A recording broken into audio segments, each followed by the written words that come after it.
Celsius, essential energy. T-minus 10, 9, 8. The clock is operating. We're underway. Tranquility Base here. Endeavor, go at throttle.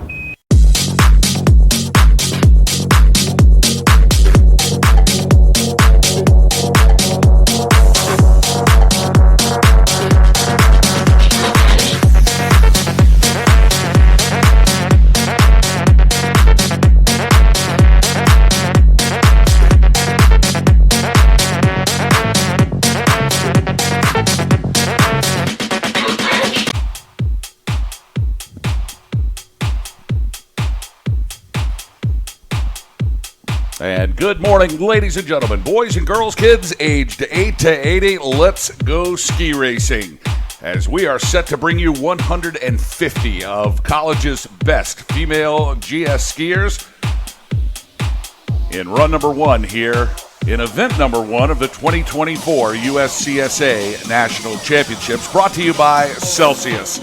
Hi, everybody. Boss Hogg alongside Slider here in the broadcast booth at the Andrew Weibrecht Finish Arena.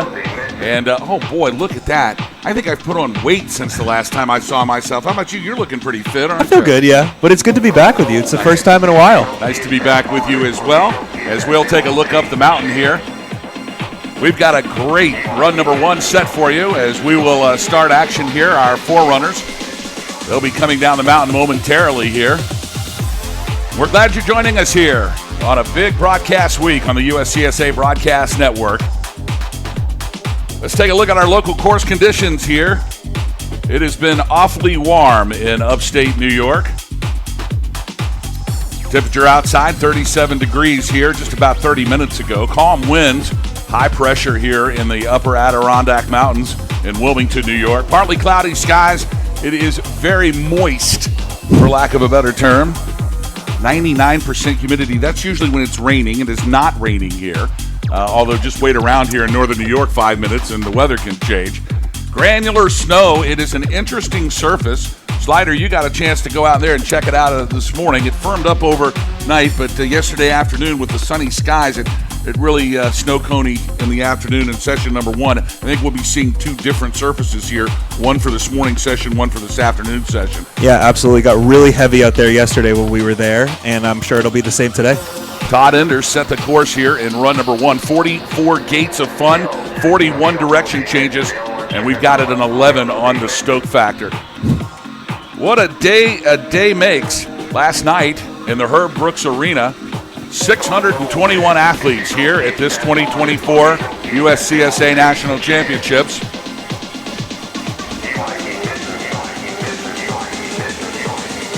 We all got together for the opening ceremonies as we marched the team into the Miracle on Ice Arena in downtown Lake Placid, followed by a big buffet dinner, skating and fireworks. It was a good night last night. But now the competition begins, and it is all over Lake Placid as the USCSA rolls into town. We're here at Whiteface Mountain, of course, the home of the Alpine and the snowboard free ski competitions. You can check out later on this morning the Rail Jam and the Border Cross action taking place at the snowboard section here at Whiteface Mountain. That's Mark Oliver, the Beeve, alongside A. Shova. They'll be bringing you the coverage. Big Shove. It is a big show when Shova's in town. Yeah, right. No doubt about Both it. of them. Then on the Nordic Channel, we'll bring you live coverage from Mount Van Hovenberg. And that is Casey Ditzel alongside the champion, John Henry Palusic. You can check that out on the Nordic Channel as well.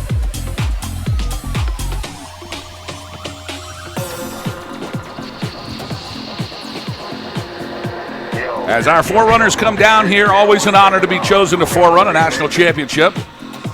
They'll take that last bit of information, radio up to the top, as we are set to get started here. Two big runs of championship ski racing. We'll take the times from run number one, add them to run number two. That's how we'll crown our national champion here later on today. Slider, what do you think? Is this the biggest field we've ever seen? 150 starts here in the ladies GS. I don't think I've ever seen anything over 120. It's really just a testament to how big the league is growing all over the United States. Well, right when you asked me to go through and find regional winners, I spent about 2.5 hours going through every division, finding all of these winners. So I'm not surprised to see a large field today. Of course, they've all competed in the regional championships last weekend or 2 weeks ago. That's how you make and qualify yourself to get into this big race here at Nationals. Regions all the way from the West Coast to the East Coast. And you had an opportunity to take a look at some of those championships over the last 2 weeks. What are we looking at as far as teamwork here? Yeah, so in the team results for the Eastern Division, you're going to look for Castleton, Babson, UMass, and Northeastern as your big four. If you move on to the far west, you're going to be looking for schools like University of California, Davis, the Claremont Colleges, Stanford, University of California, San Diego. And as we move on to places like the Mid-Atlantic, Pennsylvania State, Georgetown, University of Virginia, and Virginia Tech. Rounding out the Mid-East is Colgate, Hamilton, Syracuse, and Cornell, people that are very familiar with the Lake Placid area, the New York schools. And then the Midwest, Northern Michigan, St. Olaf, which I got wrong the first year, so I'll make sure I get it right this year, St. Olaf College, University of Michigan, University of Minnesota Duluth, and it looks like we now have our first racer boss. Indeed, it is Maya Sue from UCD. That's University of California, Davis. Maya making good time here through the final two gates, and our first runner will make the stripe successfully. Maya Sue from the University of California at Davis. She can sometimes do a pull-up. Sometimes. 1:13.89. She sets the marker here in run number one. Yeah, and next up, Hild Sato was first in the Western Conference GS, so this is a racer you'll definitely want to keep your eyes on as we look toward our leaderboard later. Jerry Wolf always bringing the heat here at National Championships for the Battle Bears out of Billings. It is Rocky Mountain College's Hilda Sato. She is no stranger to National Championship competition. She knows all about how to win here, and she's going to lay down a first-run time. Sato across the stripe in a 1:07.02. Wow, a speed demon already. She's got a target on her back. Wolf is going to be happy with that, as Sato has definitely laid down the gauntlet early along, coming out of the second start spot. 1:07.02 now the time to beat. I'm going to tell you that is going to be competitive. I can already tell. Right, definitely. And you can tell this course is going to change a lot, so getting out there early might be an advantage to some of these racers. Ski racing, an individual sport, but at the USCSA, it's also a team sport. As we take the times of the top three racers, we add those times together, and that's how we calculate the team standings. Right. Schools, the results I was going over earlier. That's right. All done the same way. Exactly right. Looks like Taylor Watkins now from the College of Idaho, the Yote out of Caldwell, safely across 1:09.90 a time for Taylor. Taylor with a good first run here. She'll be back this afternoon to see if she can make better on that 1:09.90. So it's Sue, Watkins, and Sato, your top three here in run number one. Meanwhile, Zoe Perisic from Penn State University, the Nittany Lions, back again here at another national championship. She'll be followed by Babson's Julia Wyachek. Yeah, and earlier today I got a chance to meet Zoe's mom, and she wanted her to know that she rocks. Here comes Zoe Perisic from Penn State University. Oh, and she has slid out and lost a ski. And that's going to be the end of the day, sadly, for Zoe Perisic. That's a tough break. She had a good run going here, Slider. Yeah, absolutely. I did think that transition there was going to be difficult for some athletes, so we'll see. I bet she will not be alone today. No, it looks like she's going to go back and pick the ski up, but because the ski came off, that's the end of the day. You can't put it back on and get started again, unfortunately. We'll see more action from Zoe Perisic, though, from Penn State University. She'll be back 2 days from now as we'll bring you live coverage of the ladies' slalom competition on Thursday. Run number one starting at 9:30 in the morning, and then back for run number two at noon. Meanwhile, here is Julia Wyachek from Babson College. And a good run for Wyachek, carrying good speed here through the finish corral. That's going to be a time of 1:07.88. So just about 86 100ths of a second behind the leader, Hilda Sato. That's going to put Wyachek from Babson in the second position. Julia's got to be happy with that run. Wyachek family, I think the whole family ski races. There's like 30 of them. I think they got 5 sets of twins.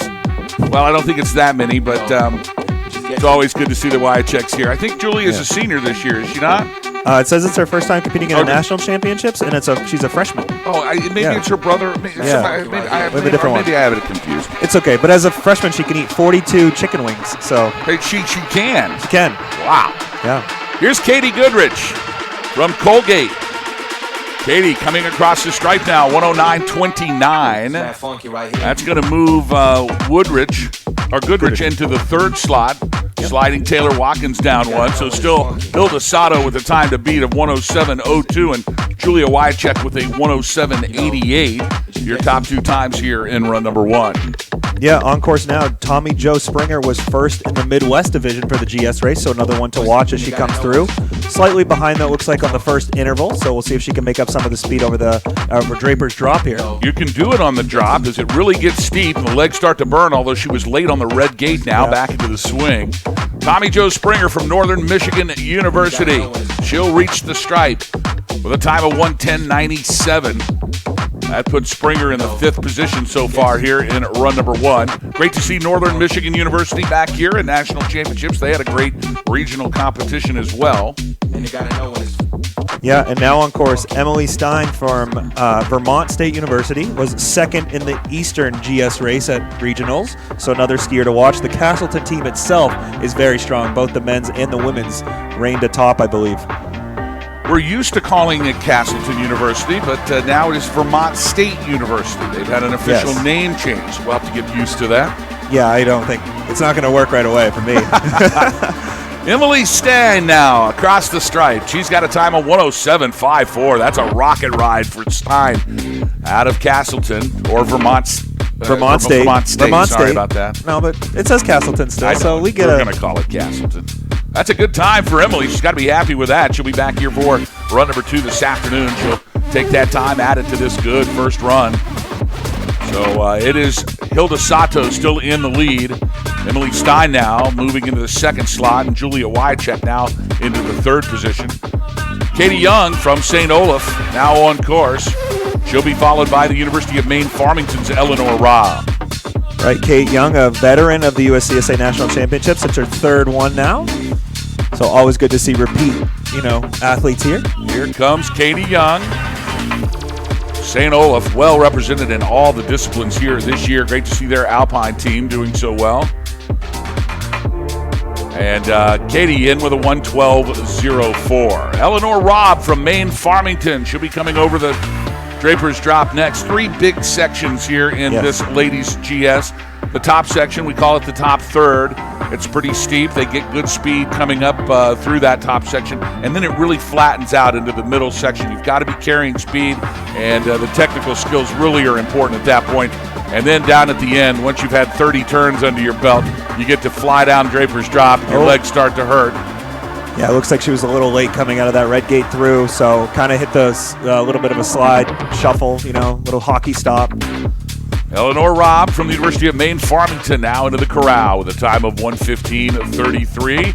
Robb wearing bib number 10. She'll be followed by Lafayette College's Lindsay Carell in bib number 11. 150 lady starts here in this first run of the women's GS. Looks like the track is really holding up well. A testament to the NICEF crew here, led by Johnny Norton. Yeah, they've been at work both days we've been here. They've been hard at work keeping this track, from getting too bad here. But again, weather and all those conditions play a factor, but they've done a great job. Oh, Lindsay Carell had a good run going here. She's still got her gear on. All she has to do is get back up. She can make that blue gate. Let's see if she's passed it and she's not going to hike. That's going to be the end of the day for Lafayette College's Lindsay Carell. Yeah, that was she had a good run going too for Lindsay there, but attack it next time. Slalom's still on the board there for her. She'll be back Thursday morning for more championship ski racing in the ladies slalom. 4 big days.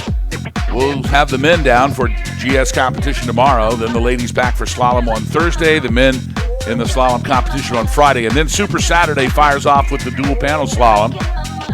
Everybody's fun event here in Alpine ski racing. We'll bring it all to you here on the USCSA Network.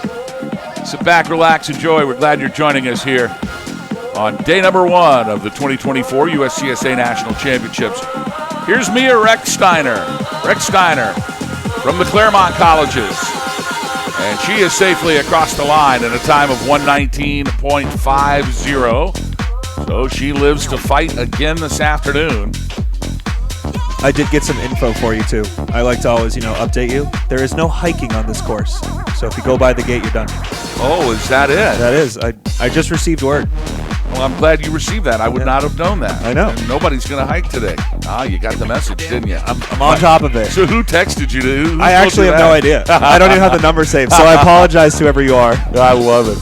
Cassidy Cheney from the University of Minnesota Duluth now into the final 3 gates. She grabs the tuck. She's got good speed down the head wall here, and no problems here for Cassidy Cheney.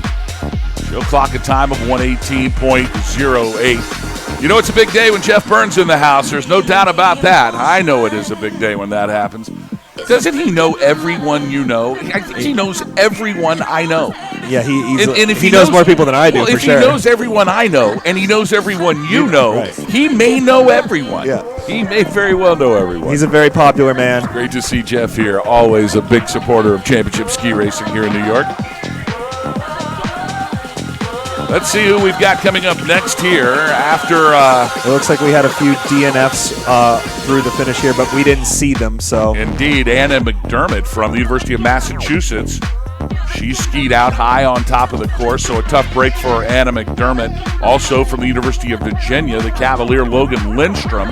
She has also skied off course, and that's going to be the end of the day. So yeah, right tough here, for her too, because she won the Mid-Atlantic Regional. So right here early, it's showing to be a challenging race course here in run number 1. Yeah, absolutely. I mean, like you said, we had a big field, but we may not have as many for run 2 if this keeps up. We'll see Sloan Goldberg, followed by Maggie Sullivan, Ashley Bennett, Bea Mick, Keely Podossin, and Jordan Flood. Your next 5 racers coming out of the start shack. Clouds starting to roll in here. We're calling for partly cloudy, then into fully cloudy skies later on this afternoon. No precipitation is scheduled for today, but tomorrow there's a small chance of some light showers. It's been very warm here in upstate New York after a real cold snap that they had, and I think that's been all of New England. It's been hot and cold all winter, hasn't it? Yeah, we've really gone through a lot of temperature changes, just to keep us on our toes. Us Maine people, we're used to it, but I think the rest of the Northeast might not be. Not sure if your car is going to have frost on it in the morning or if you're going to be in flip-flops. And, I like to ride the line, so... Looks like Sloan Goldberg, though, has officially entered the course out of Columbia University, skiing for Elliot Felsky. A junior, but this is only the second time she's competed in the USCSA National Championships.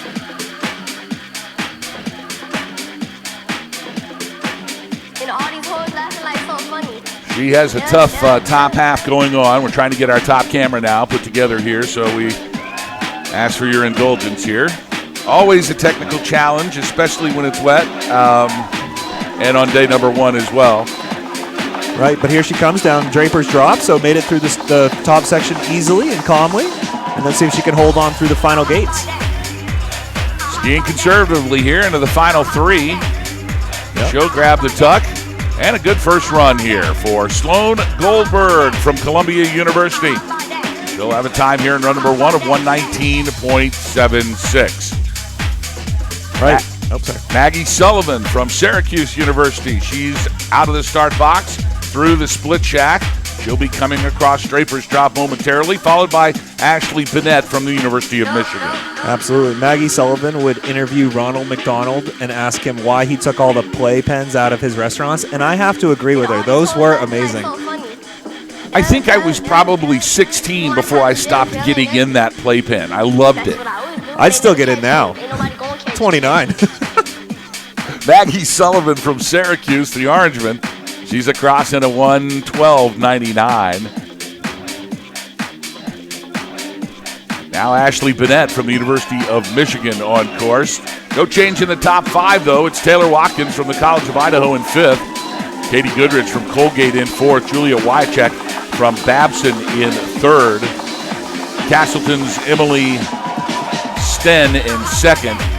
But Hilda Sato from Rocky Mountain College, she is the one to beat, no doubt about it. Back to live action now. Ashley Bennett from University of Michigan on the head wall. Yeah, and a big year for Michigan here, huh? Finally take home the national championship in football, and then John Harborough immediately pieces out. So, but great to see them out here, obviously representing, and a good run for her. Ashley Bennett, the Wolverine from the University of Michigan. Go Blue. 118.22 here in run number 1. Bea Mick now from the University of British Columbia, carrying a small doll of Mike Bisnair in her speed suit. Mike Bisnair raced 15 years ago for the University of British Columbia, and we try to mention his name at every USCSA national championship for I'm not sure why. In fact, I know why. I remember now. He told us that the way slalom got started was kings would put the heads of their enemies on poles and ski through them as a sign of power and control. And Mike Bisnair told me that from the University of British Columbia, and I actually believed him for some period of time. And so now it's just a tradition to mention him whenever you can see him. Absolutely. But a good run, though, for Bea Mick with a 1:21.11. Keely Pedosin now from Stanford University. She's up next now, wearing bib number 22. She'll be followed by the University of California, San Diego's Jordan Flood. Meanwhile, into your shot comes Keely Pedosin from Stanford. Yeah, Keely Pedosin is very good at making spreadsheets, apparently. That's what she put as her hidden talent. I'm sure that people would disagree. It doesn't seem very hidden if you're going to share them with people, but a good run for her, though, as she comes down through the final gates. And under the big USCSA finish banner, it is Keely Pedosin from Stanford University. Great to see Stanford back here at the USCSA National Championships as she waves to mom and dad here. A good run for Keely. Now it's University of California, San Diego's Jordan Flood. Now Flood making her way into the head wall. They call it Draper's Drop. It is a good 40-degree pitch here. And the tough part about it is it's the final 8 gates. Your legs are just nuclear already. And it's some of the toughest part of the course. But no problems for Jordan Flood as she reaches the stripe in a 1:17.67. Yeah, Jordan Flood, a really good skier, third in the Far West GS in the regional competition. So no surprises that she didn't have any problems with the course there. Next on course is Haley Kutzer from the Northeastern University. First national championship run for her. Looks like she's slightly behind at our first interval, but still plenty of time to make up some speed. You have to play it safe enough. You can't play it too safe, but you got to play it safe enough or there is no run number 2. Right. And right here on the edge is Haley Kutzer from Northeastern. Yeah, she had a little trouble there at the top, kind of slid out, but held on and will finish. And a good recovery for Kutzer. She's got to be happy with that. She went on a wild ride halfway down the head wall, but she was able to pull it all back together, and she'll fight again this afternoon. Don't forget, join us here on run number 2 at 12:30 this afternoon on the USCSA Broadcast Network. We'll bring it to you live right here from Whiteface Mountain in upstate New York. Lydia Kelleher now from University of Connecticut. The Huskies always bringing the heat here at national championships. As the crowd starts to file in here, people on a warm day. It's beautiful to be a spectator on a warm day at a ski race. Not so much for the ski racers, but it's the first day ever that ski racers don't have to put a jacket on at the end. You know, that's exactly right. Nobody's bringing the clothes down today. 29:03 of the split shack for the Husky from University of Connecticut, Lydia Kelleher. And now she'll make her way out of the center section into the final third. Should be coming into our view momentarily as she'll reach Draper's Drop.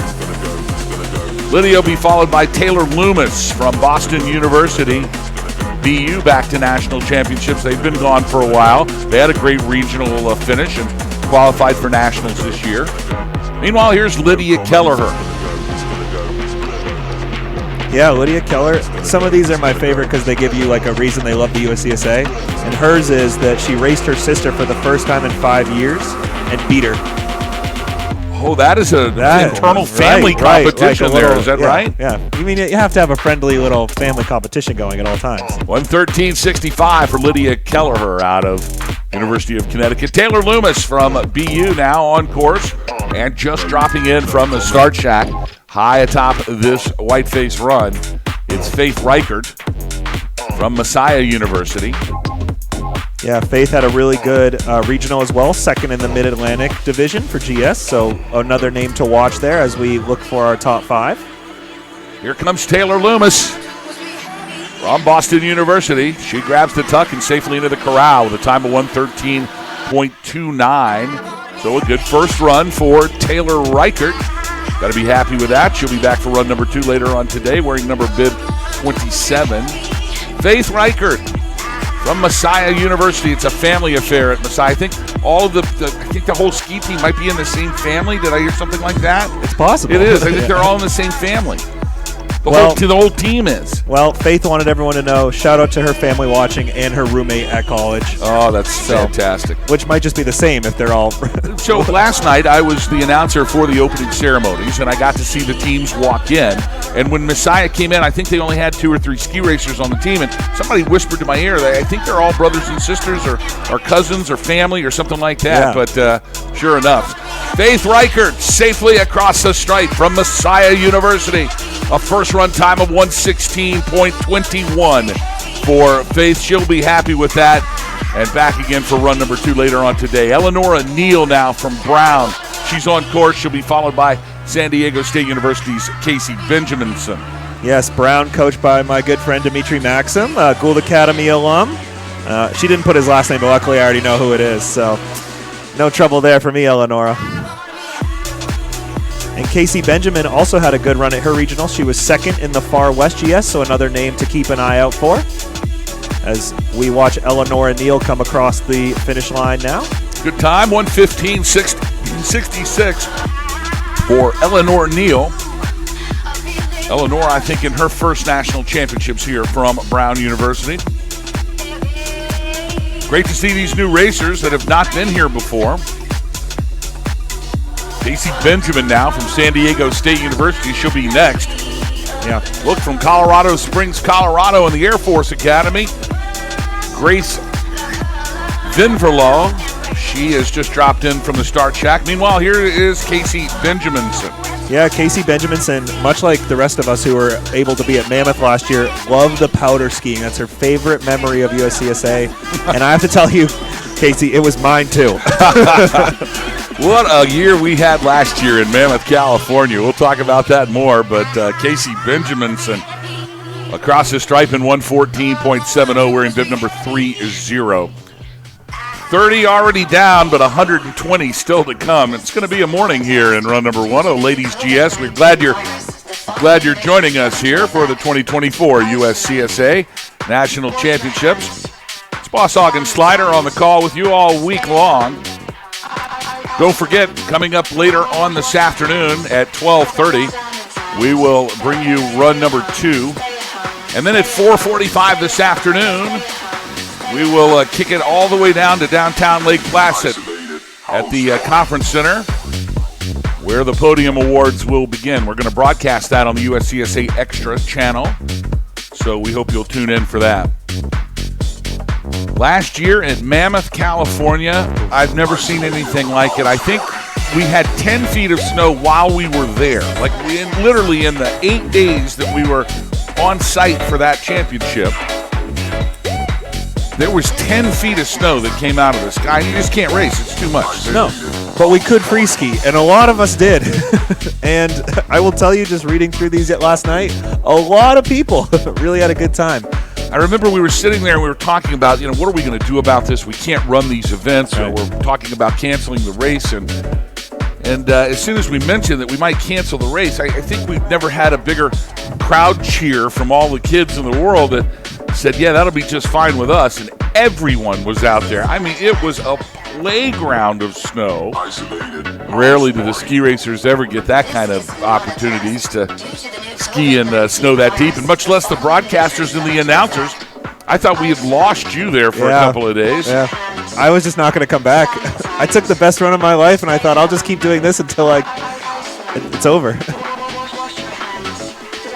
It does look like Elijah Hodgkins from Cornell University started her run, but unfortunately didn't make it through the top section there. So we are now looking for Holly Grislick, which will be Michigan Technological University, MITU, will be our next skier. Looks like we've got our top camera now operating. Oh. There it is, We ladies are and back. gentlemen. We are back in, and the cop camera is now operating. So good, we're going to get to see a little bit more of the course. As you can see, the beautiful Upper Adirondack Mountains here in Wilmington, New York, just north of Lake Placid. This was the home of the 1980 Olympic downhill, slalom, GS. All of the Alpine skiing took place here. But right here at Draper's Drop, very historic, as Ingemar Stenmark won the men's giant slalom that finished right here at the race shack. They have renamed it the Andrew Weibrecht Finished Arena. But Draper's Drop is a famous section of the race course here. Incredible history and taking place on this mountain. And we have made history here at this mountain. As I believe this might be our 6th or 7th national championships at Lake Placid. And we have crowned some great national champions as well. They've come right down this same run here at Draper's Drop. And we're glad to be back here for the 45th annual USCSA National Championships. 44 years ago, that was 1980, the Olympic Games here. A lot of people don't remember that in 1932, there were also the Olympic Games in Lake Placid.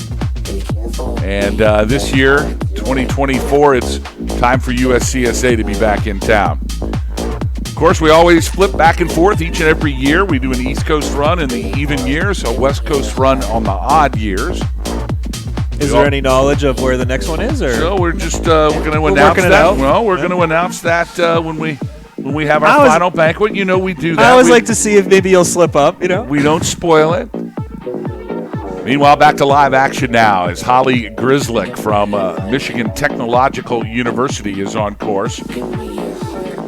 Grislick, yep, 29:38 here at the Split Shack. Her first national championship here, and she forgot her shin guards and had to race with shoes taped to her shins in one race. So glad that this is not a slalom. A good run here for Holly. Holly across the stripe in a 1:17.44. Wearing bib number 33 out of Michigan Technological University. You know she's a smarty pants. You know that, right? Yeah. Okay. She knows it. Look, she's smiling. She knows it as well. She's shaking her head. She wants to be a smarty pants. I wrote this down, but she her hidden talent is she can study for a long time and still fail the chemistry test. But we're right there with you, Holly. I could study for a chemistry test for the next 6 months, and I would still fail. You will fail it every time. There's no doubt about it. Meanwhile, back to live action now. British Columbia's Nina Stein is on course. She'll be coming through out of the center section into the lower third here. And Stein will be followed by Peyton Sundberg from Colgate. Then we'll see University of California Davis's Cassidy Gillis and Northern Michigan University's Reagan Ollie. Yeah, and for Nina Stein, her hidden talent is that she's a pretty good pool player, but she can't see where she's hitting the ball. And I wonder if that skill transfers over to skiing. Can she not see where she's going? Does she just risk it? But it looks like Nina Stein now from the University of British Columbia should be coming into our picture momentarily. It looks like Stein might have had some difficulty in the middle part of the course. Back up is Stein. We don't see a DNF here. Here she comes. And there she is. University of British Columbia's Nina Stein now out of the middle section. Skiing very conservatively here. And Stein now makes her way into our view, and we can see her on the head wall. I believe we have two skiers that have caught each other, boss. They have indeed. So there's going to be a rerun here. There's no doubt about that for the racer behind. Remember to come off the course and ask for one. Nina Stein looking backwards now. Yeah. It's okay. She can keep going into gates. We want to give Stein a time. She'll grab the tuck. Good job for Nina. She's across. And now right behind her. Take a look at these bib numbers here. Yeah, actually, Nina Stein was the second racer, and the one in front actually doesn't have a bib, so I'm not 100% sure what happened there. Let's take a look from University of British Columbia, Nina Stein. And we're going to find out what that is. You know, I got some information last night that we may have had an adaptive athlete, a vision-impaired adaptive athlete here in the race today, and I wonder if that is what we just got to see here. Yes. I think that might be exactly what we got to see here. So for Nina, congratulations. Yeah, congratulations to Nina Stein. She's one of our adaptive athletes here at USCSA National Championships, and that is her vision guide right there. She's vision impaired, and so what a great run. Congratulations to Nina. She has made it through run number 1, and now we'll be back here for run number 2 this afternoon. Oh, that is fantastic. I thought that might be, when I saw that, I thought that might be what it is, and sure enough it is. So congratulations to Nina from the University of British Columbia. Now back to Peyton Sundberg from Colgate. And Peyton was wide on that blue gate halfway down, but she's still on her skis, and she's recovered, so she's back in the race. She scraped all the speed, and that's a tough break on her time, but she's going to be back here for run number 2 this afternoon, just out of sheer willpower, as she was flying down the head wall, and about halfway down, you see that double blue gate right there.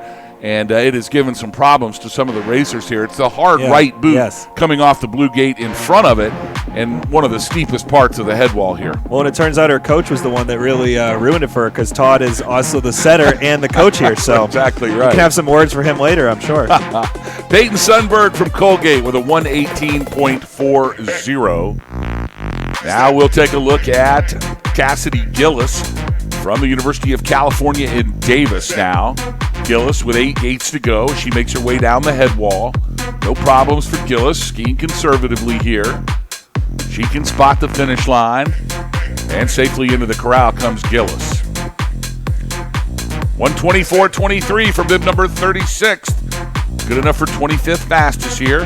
Meanwhile, let's go over our top 5. No change in the order. College of Idaho's Taylor Watkins in 5th. Colgate's Kate Goodrich in 4th. Babson's Julia Wyachek in 3rd. Castleton's Emily Stein in 2nd. And still your leader. We knew it when we saw it. From Rocky Mountain College, it is Hilda Sato. Meanwhile, back to live action. Here's Northern Michigan University's Reagan Ollie. Yeah, Reagan Ollie, really good regional run. A 2nd in the Midwest Division for GS. So another one to watch out for. She finishes here. A time of 1:13.01 for Reagan Ollie. She is no stranger to USCSA National Championship competition. Nice to see her back. But once again, wearing bib number 37 here. It's Brigitte Varney now from Rocky Mountain College. Brigitte, she knows how to get it done. Another one of the powerhouse ski racers from the Battling Bears of Billings. Yes, a 2nd in the Western Division, so right there on top again. We'll see how she does here on Draper's Drop. Rocky Mountain College always bringing the heat. Jerry Wolf does not know how to do it any other way. He is literally a legend in our league, and so are his athletes, and a great run here for Brigitte Varney. The Battling Bear, wearing bib number 38, goes 5th fastest here. How about that? The 1st and 5th fastest time of the morning session belongs to Rocky Mountain College. Attack. Yeah, and actually she got a little bit off, I think, there on the Draper's Drop, so she actually probably had a little more speed, so we'll see if she can make a push in the second run. Attacking from the back. Leah Zmerko from Penn State University, the Nittany Lion now on course as she makes her way out of the center section.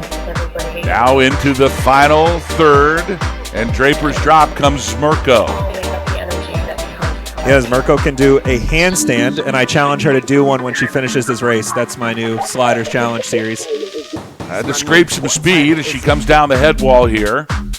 Now grabs the tuck and across the stripe. Time of 1:18.90, 24th fastest here in the morning session. Of course, all the ladies trying to get into that top 30 order here in run number 1, because that's the order they come down in reverse starting run number 2.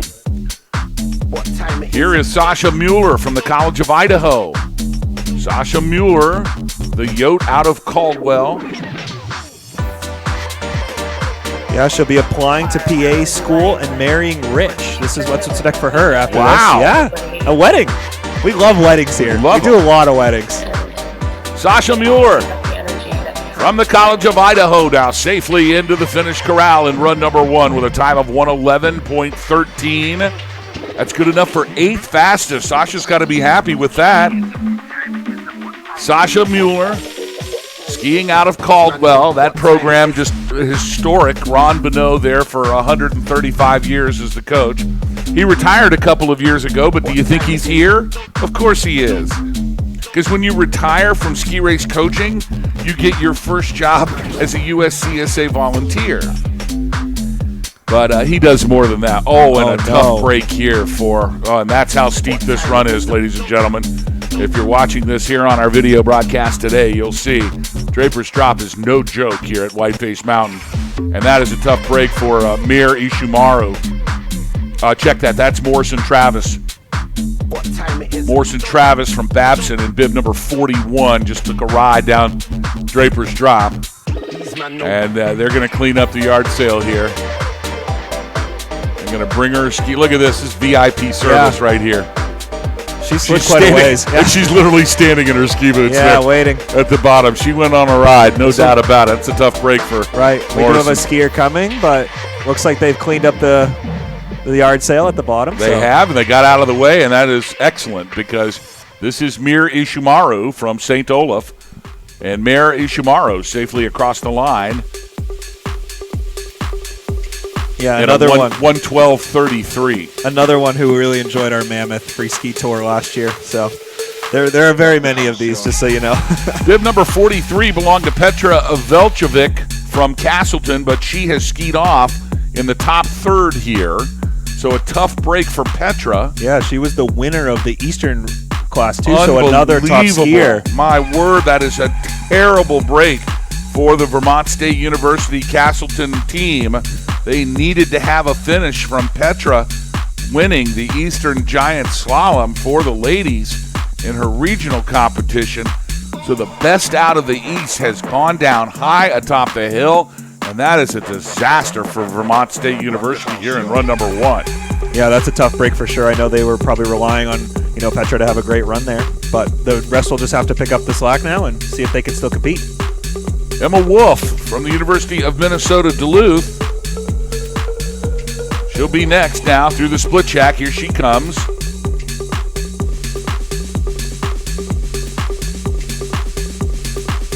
Yeah, she's running really well here, it looks like, as she comes down through. Draper's Drop picking up some serious speed. Got a little bit late there, it looked like, on the blue gate and had to really slide it out, but has pulled it back together as she comes down into the tuck. She's a biochemistry major from Minnesota Duluth. This is her first USCSA National Championship. Good time for Emma Wolf, 1:13.54. That's good enough for 15th fastest here in run number 1. She wants to stay inside that top 30 for the flip here this afternoon in run number 2. So let's go over your top 10 while we've got a break here in the action. Kate Young in 10th from St. Olaf. Northeastern University's Haley Kutzer in 9th, and it's Sasha Mueller from the College of Idaho in 8th. Northern Michigan University's Tommy Jo Springer in 7th, and Taylor Watkins from the College of Idaho in 6th place. We'll bring you the top 5 momentarily.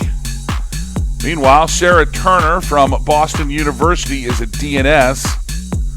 We also lost Kia Rutherford from Columbia University wearing bib number 45.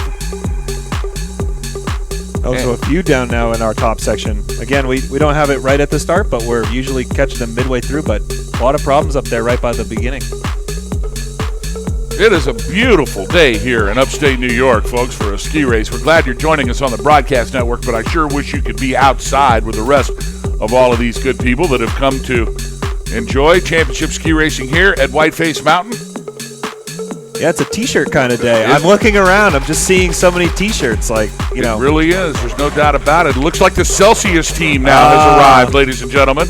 They have just gotten off the lift. They're going to be coming around and handing out the Celsius drinks. They're giving it to the riders. And look, the jibbers are all over here already. The Alpine kids are over here, doing their race, but the jibbers have run over here from the skier cross course. I bet they scoped it out from the lift. Look at the size of the poles. The jibbers have poles that are like 1 foot long. They're the shortest poles. Look, that one kid, he's got a sweatshirt down to his knees. Yeah, it's called style. Steez. Style.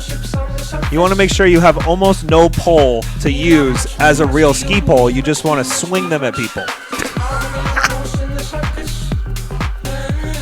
That is the truth. Again, we have a little bit of a delay in our action, but University of Connecticut's Kenna McCaughey is on deck, we believe. She'll be our next starter. That is bib 46 out of our 150 athletes We're today. almost a third of the way through. Almost a third. And it looks like she's on course now, so we're back in action. Indeed, back to action here.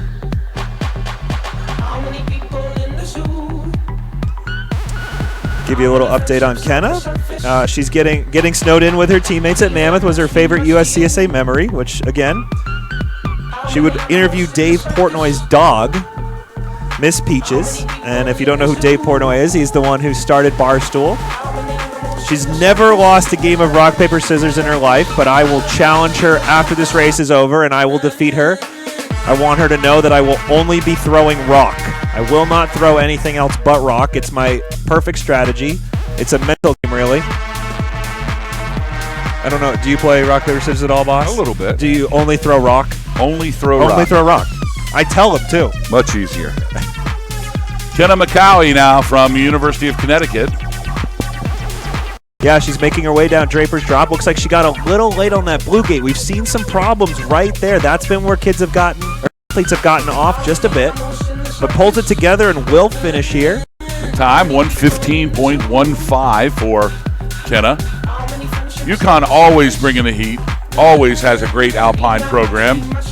Certainly Kenna, one of those members of that great tradition of Alpine skiing for the Huskies. Great to see them back here this year at National Championships. Right, and Lily Waldman now on course from the Claremont Colleges. Biology major, her second national championship.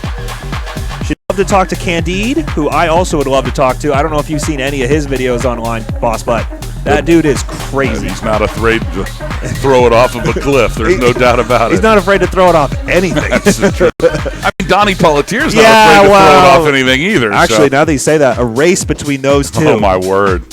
Back to live action, Lily Waldman from the Claremont Colleges now. She's across safely into the corral, 1:22.61. That's 32nd fastest for Lily. Now Boston University's Evelyn Usich. She'll be next up. Northeastern University's Megan Powers. Yeah, it looks like Sarah Turner did not ski.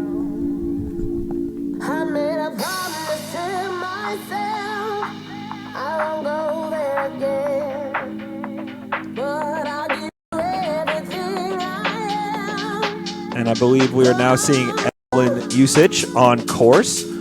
Unfortunately, don't have a sheet for her, so I can't give you any additional information. You could make it up. I could make it up. I do that sometimes. I like to tease the athletes, you know. Evelyn Usich from Boston University, studying to be the next president of the United States. Yeah. Well, she didn't fill out the bio. I know. If you don't fill out the bio, then we get to make it up for you, is what we get to do. Right. She did have a good run, though, 1:23.16. Now on course, Megan Powers from Northeastern University. Right, a junior, but she's only competed twice in the USCSA. Her favorite USCSA memory is the annual costume race, which I unfortunately don't think we've done in years, but... So that usually now happens on Super Saturday during the dual panel. And it'll probably happen again this Saturday. We'll have to find out. Meanwhile, into the finish corral comes Megan Powers. Northeastern University Speed Demon with a 1:19.17, wearing bib number 50. Right. So a good first run for Megan. Yeah, and we've seen, again, like more trouble at that those two blue gates there for her. So not the only athlete to struggle in that section, but it's definitely an adjustment period the athletes are going to have to make. Here is California San Diego's Lancia Carson. Lancia in her first USCSA National Championships here. Safely through the top two-thirds of the course. Now down the head wall with 8 gates to go. Here comes Lancia Carson. Yeah, again, a little late, but a good run. Way to hold on. She's from Brookline, Massachusetts, and skis from Waterville Valley. So used to the speed. East Coast skiers, they know a little bit different surface than the West Coast skiers may understand. And, that's a battle. I think it is a battle. Although I got to tell you, I've skied out west now for a long time, and there are tough runs, just like there are tough runs in the East. The difference is that there's not a lot of blue ice like there is here at mountains like Sugarloaf. But where'd you learn to ski? I learned it places like Sugarloaf. Right, okay. On blue ice. That's why you don't think it's challenging. Here is Bori Kim from the University of Virginia. The Cavaliers back with a great women's team at Alpine this year. She'll be followed by University of British Columbia's Malia Hodgkinson. Meanwhile, Bori Kim into the final three grades, grabs the tuck and safely across the stripe. It's Bori Kim from UVA with a time of 1:26.36, wearing bib number 53. Malia Hodgkinson now from British Columbia. She'll be followed by Lafayette College's Gwendolyn Brown. Then we'll see Lauren Carlson, Francesca Bottazzini, Riley Loftman, and Sophie Pirandini. Your next four racers. Here is Malia Hodgkinson from British Columbia. She makes her way down to the head wall. 5 gates to go for Malia, and there it is, the same spot. Yeah. That is a tough section here on the head wall. She's still in the race. Yep. She got the double blues and will finish here. So she kept her head together and good concentration in those final 5 gates to make it across the stripe. She'll be back for run number 2. Check that. Yep, she'll be back for run number 2. Yeah, no, she definitely made it. She did go a little horizontal there at the top, but was able to sustain, I believe. Again, now looking for Gwendolyn Brown, it looks like, on our course. Oh, and then we had another crash, it appears, on our live camera here. So just at the top of Draper Drop. That's the first one I've seen come out of that section. So if there wasn't already enough spots on the course you have to look out for. Well, and that is a big transition because not only is it a huge transition as the trail turns hard right, but it also drops in elevation and becomes very steep at the same time. So it's really a fall away left boot turn up there, and a tough break there for Gwendolyn Brown from Lafayette. She will get a DNF here.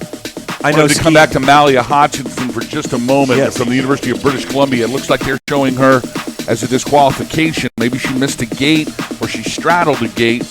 We'll need to check that out, so we'll give you more information if that comes in. Meanwhile, here's Lauren Carlson from the University of Michigan, the Big Blue, well represented here at this 45th annual USCSA National Championship. Go Blue as University of Michigan's Lauren Carlson in bib number 56 with the 11th fastest time here in the morning session. So a good first run, 1:12.23 for Lauren Carlson. Yeah, I just have to know really quick, is it hurting you to say Go Blue? I got used to it. Yeah, okay. Well, Diana, my wife is from Michigan, and that's her team, and all of that. And I'm a Georgia Bulldog, and so. Well, I know that. That's why I'm asking you. And I've had all of the fun for the last couple of years. Yeah. I've been the one that's got to walk around the house with the clothes on, but not this year. Not this year because we have to play Satan. Right. See, when you have to play Satan, then you know you're going to lose, right? Because we can't beat Satan. Right. And now Satan's quit. So gone. Yeah, so it's good. So you're good now. Lose Satan always beats us. Right. But he was unable to beat Jimmy Harbaugh and the team from the Big Blue, wasn't he? Yeah, he was. All right, Francesca Bottazzini now from Stanford University on course. She'll be followed by Riley Loftman from Hamilton College. This is run number 1 of the women's giant slalom. Glad you're joining us on the USCSA Broadcast Network. Hosog and Slider on the mic with you all day today here on the Alpine Channel. Don't forget, snowboard and free ski action taking place. Border cross today, rail jams today. The Beeve, Mark Oliver, down on the microphone alongside local legend A.Dot Shova. You can check it all out on the Snowboard Channel. Meanwhile, back here at Alpine with 3 gates to go, here's Francesca Bottazzini. Yeah, Francesca, again, Stanford University, her first national championship, hometown of Parva, Santiago. So, welcome to Nationals, Miss Bottazzini. She has survived run number 1, and she'll be back for run number 2 later on this afternoon. Hamilton College's Riley Loftman now on course. She'll be followed by Syracuse's Sophie Pirandini. And Pirantini, she'll be dropping out onto the course from the start track momentarily. Meanwhile, here's Riley Loftman. Loftman, a freshman from Hamilton College. Is good at handstands, but wish she could raise one eyebrow. Seems a little suspect, but let's see a handstand on the skis. Well, she's going to raise the eyebrow now. She raised both hands. Let's see if she can raise. No, she can't actually. Look, she's having a tough time raising one eyebrow. So raising both hands instead. I think it's the first time I've ever seen someone put what they wish they could do as a hidden talent. So just so you know, if you're watching online, the athlete bios that we receive are filled out by the athletes themselves. So it's not like we have a crack team that goes and does the up-close and personals for all the athletes. We rely on the athletes to provide us the information, and so we're happy to read it, whatever they write, except some things we can't read. Yes. Meanwhile, Sophie Pirandini from Syracuse University, she's across the line wearing bib number 5'9", and a time of 1:17.74, so a good first run here for Sophie. She's a little winded there. It is a tough run now. 41 gates, 45 direction changes, so 44 direction changes. So it's a tough run. And we've identified multiple spots they have to be careful of. We've seen skiers now miss on every section of the course. Start, middle, finish here. So you can't let up for any second. Here is Hokalani Caroselli from the University of Maine Farmington, and she's down. Oh, what a tough break. She had a good run going. Coach Willihan from Maine Farmington has put together a program like University of Maine Farmington has ever had. Right. It's great to see them just crushing it in both the boys and the girls divisions. Unlike it used to be at Maine Farmington, where it was few and far between. The Scott Hoisington days. I was going to say, our good friend Scott Hoisington, which I think we shout out every time we get UMF involved. But I think he made the Hall of Fame. He did. He is in the Hall of Fame. I don't know. He didn't get inducted at the same year, but he might have made it this year. I think he made it this year, wow. If I heard correctly. That would be awesome. It would be. That guy has taught so many people how to ski.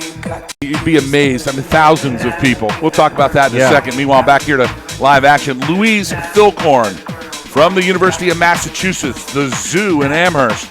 And Philcorn wearing bib number 61. She's got the 28th fastest time here in run number 1, so she is right close to the bubble here for the flip in run number 2. She will wait patiently to see if she can hang on to that position. Now Winter Johnson from St. Olaf College, wearing bib number 62. She makes her way out of the middle section into the final third, and down the head wall, 8 gates to go for Johnson. Yeah, we'll see if she can hold on through this tough stretch, but she actually skied that really well. So Winter Johnson here putting together a good run. Only a couple seconds behind at the split. Let's see where she can finish. A 1:15.51 for Winter Johnson from St. Olaf College. Good enough for 20 seconds, so she'll be happy with that. She could very well slide into the top flip. We call it the flip in Alpine ski racing. We take the top 30 times from run number 1. We reverse that order. Number 30 comes down first. Number 1 comes down 30th. In the second run, we add the 2 times together, and that's how we crown our national champion. Meanwhile, Caroline Heiser now. Caroline Heier from Babson College. Caroline now down the head wall. She can see the bottom. Here's that tough turn. No problems for Caroline. Yeah, there's definitely some radio going back and forth. They're setting up much better for that flush than some of the early skiers. So good communication between teams here. And among the teammates themselves, as the smart coaches have spread the start orders out so they know exactly what they need. It's an amazing, it's almost a chess match here between the coaches and the way they ordered the ski racers. The top 3 times are the ones added together for the team competition. And I'll tell you what, Slider, I think that the team competition is as important to these colleges as any individual competition is. We hand out individual hardware, but boy, they get it going on for the team events. No doubt about it. A lot of them put for their most fond memory of USCSA something to do with the team, either dancing or hanging out or skiing. Here is Caitlin Bumpers. Caitlin from the College of Idaho in Caldwell. And Caitlin safely across the line with a 1:20.42, wearing bib number 64. So a good run for Caitlin Bumpers. Yeah, and it looks like next racer will be Maya Hill out of the University of California, Davis. I like these ones with like commas like into the state or the city. It's my favorite part. Well, there's a bunch of them at the University of California. It's one in every town almost. And it's great to see that each of those schools have their own teams as well. And not just have teams, but have good teams that can qualify and make national championships. Absolutely. Maya Hill, now with 5 gates to go. She can spot the finish line. Legs are really starting to burn right now. This is not something I would look forward to. I would want to take very many more turns. Many more. To slow down. 129.68 for Maya Hill from Cal Davis. She'll be back for run number 2 later on this afternoon. Here is Vermont State University's Geneva Trevisan from what we used to call Castleton University. Rocky Mountain College's Vinlog will be next. We'll talk about that in a second. Meanwhile, here at the finish, it is Geneva Trevisan from Vermont State University, and Geneva safely across the stripe in a 1:16.53. Looks like she might have, she just gave it all she had is what she did. Yeah. It's a tough course up there, there's no doubt, especially from the top. The start track for the ladies' race is all the way up the trail. Yeah, we didn't even get to it when we were setting cameras yesterday. I never even went to the top. So I can only imagine because my legs are burning. Here is signed Gostad Vinlog from Rocky Mountain College. And she has got a barn burner going here, ladies and gentlemen. 2 gates to go. Let's see what she does across the line. 1:10.69. What a speedy run for Rocky Mountain's Vinlog. Vinlog, that's going to be good enough for 7th fastest here in the first run.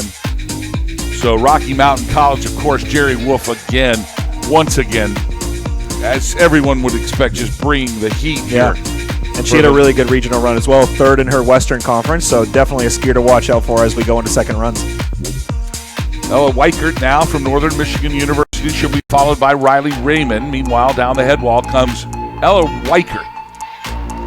Yeah, it looks like she might be slightly late, but pulling it together. Coming around for the final 5 gates here. She goes over tuck and spots the finish. We'll see what Ella can finish with here. A 1:14.21 for run number 1, so a good run for her as she comes across. She'll be happy with that. Wearing bib number 68, that's 20th fastest for Ella Weichert from Northern Michigan University. Great to see all the athletes congratulate each other. Doesn't matter what team you're on. That is pure USCSA right there. Right. It happens like that every single year, and it only gets better as the week goes by. On Saturday, you'll see camaraderie like you don't see in other sports. But you get it here at USCSA, and boy, that's what makes it so great for us as well. Riley Raymond from Colgate in bib number 69. And Riley on course, she slid out right there, was able to bring it back, used good core strength, stayed focused, now grabs the tuck with 2 to go, and safely across the line. Here's Riley Raymond from Colgate. Yeah, obviously another one that can have a conversation with their coach, Todd Enders, for this course set, but again, made it through, so congratulations to Riley. Our next skier, Carolyn Mole from Pennsylvania State University, is on course. And then Corey Ann Delaney will follow her from UMass. But you're seeing Carolyn Mole on your screen now, a energy business and finance major from Pennsylvania State, and wants to ask Michaela Schifrin what she thinks of her ski. I'm sure she thinks it's amazing. I think it's amazing. Yeah, I think it's amazing. And I'm going to text Michaela right now, and I'm sure she's going to respond by saying she thinks it's amazing. Yes. So good job, Carolyn.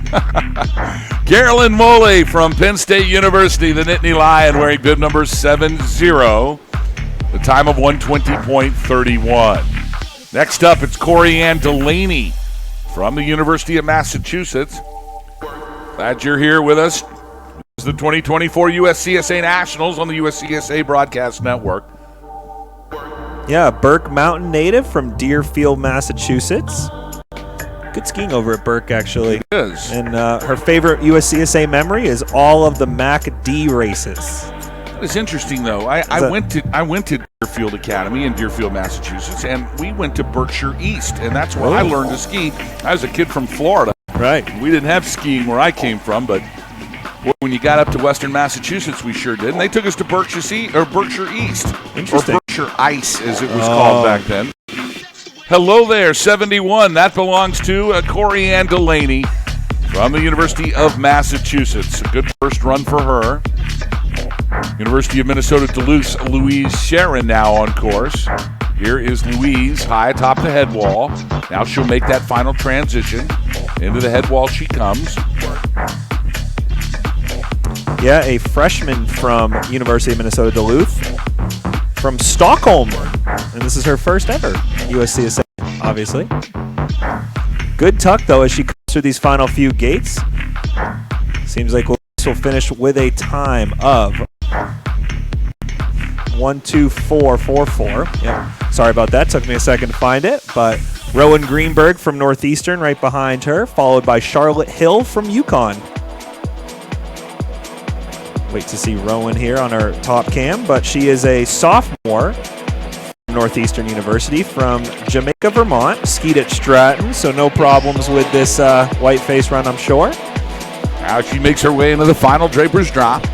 8 gates to go for Rowan Greenberg from Northeastern University. Yeah, and if you're watching live with us, you can sometimes see the slippers right behind them. They are trying their best, but the ruts are starting to build. You could see her chattering a little bit. But a really good run there for Rowan as she finishes with a 1:23.98. 1:23.98 for Rowan Greenberg. We'll slot her into 49th. And it does look like Charlotte Hill, unfortunately, did not finish her run.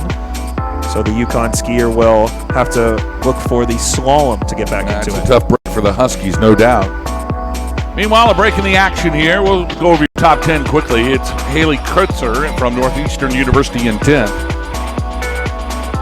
And then that's all I'm going to be able to tell you. It's almost as if he hears me do it, and as soon as he sees I'm reading off that list, he flips it. You know it is. He would do that just for us. He did tell us we had everything, but...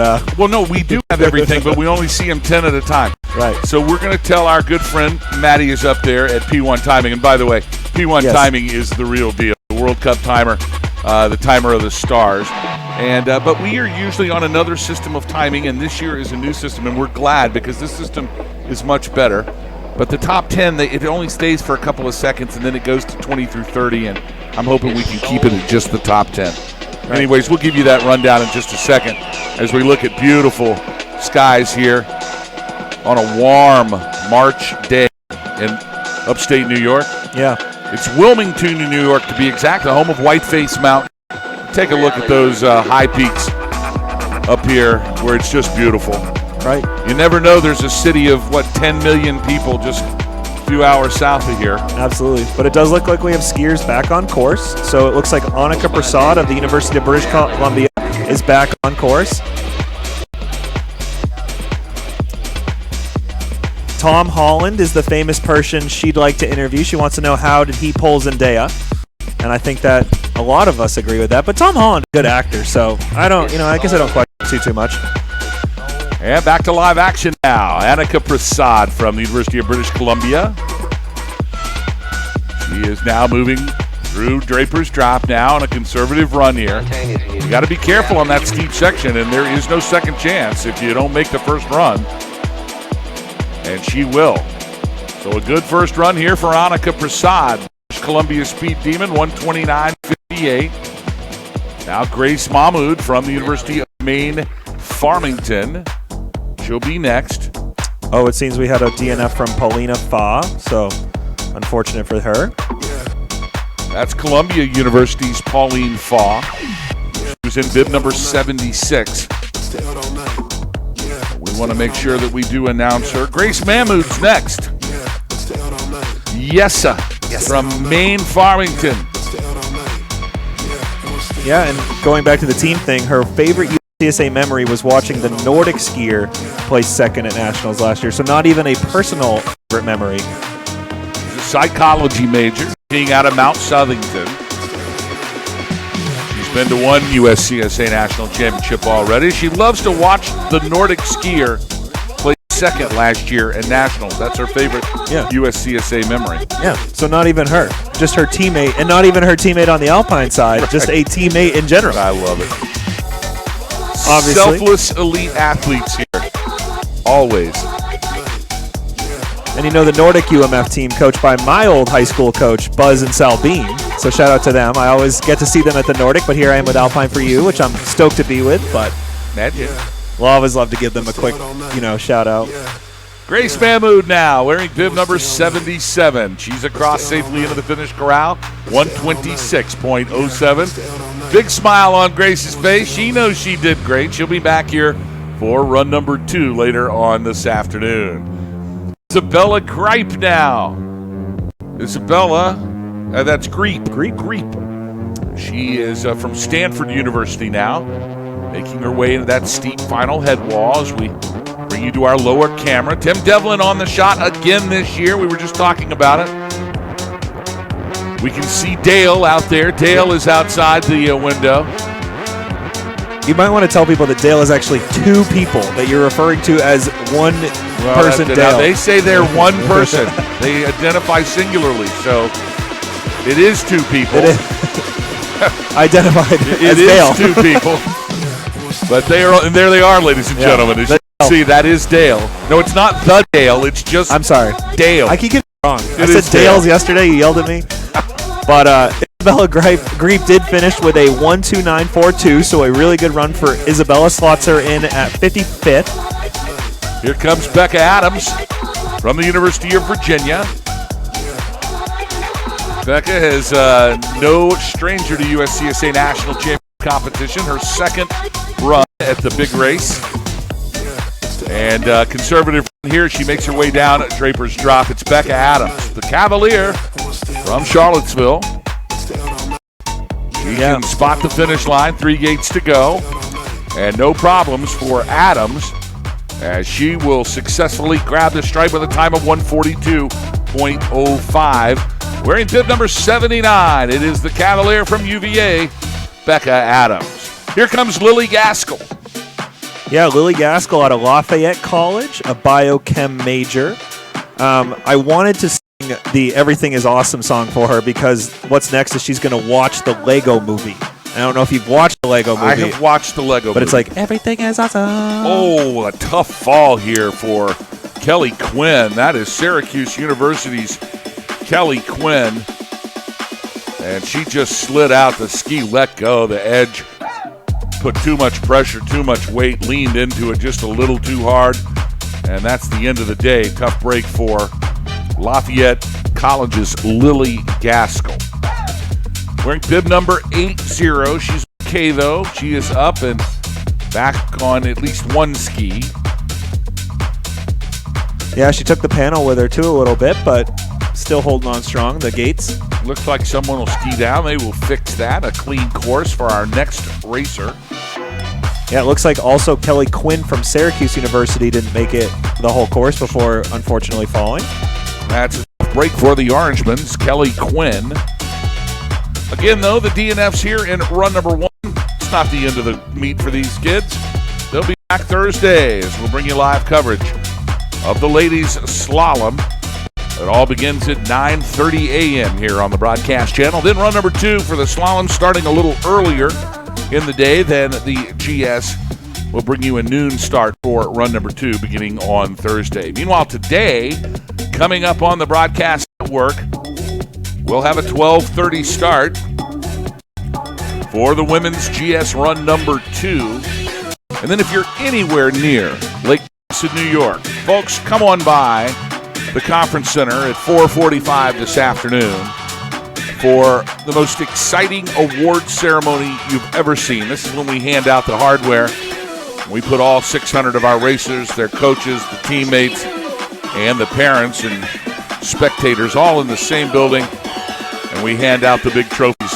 And it is absolutely wonderful, fantastic. If you've got an extra hour in the day today, I recommend highly to make your way to the Conference Center in Lake Placid for our awards presentation.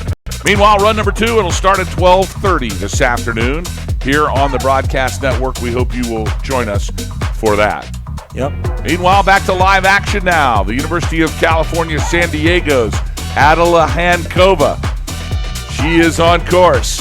She'll be coming into our view momentarily. Here from our high camera, Adam Hallenbach, operating high cameras this year. Matt Iverson, our normal high camera operator, is in Colorado on another job this week. It's the first time the first time in 12 years he's missed the show here. So we miss him. We can't wait to see him again next year. But Adam Hallenbach filling in the tough shoes, too. That is a tough job, having to ski all that gear up there high atop the mountain. We're glad he's up there giving us these high shots. Here is Adela Hankova. Yeah. Chose the twin tips today for the run.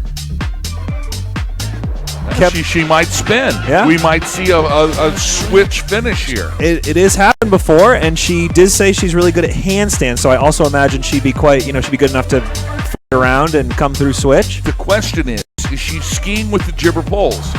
No, it looks like she has real poles. Alpine poles, yep. I like it.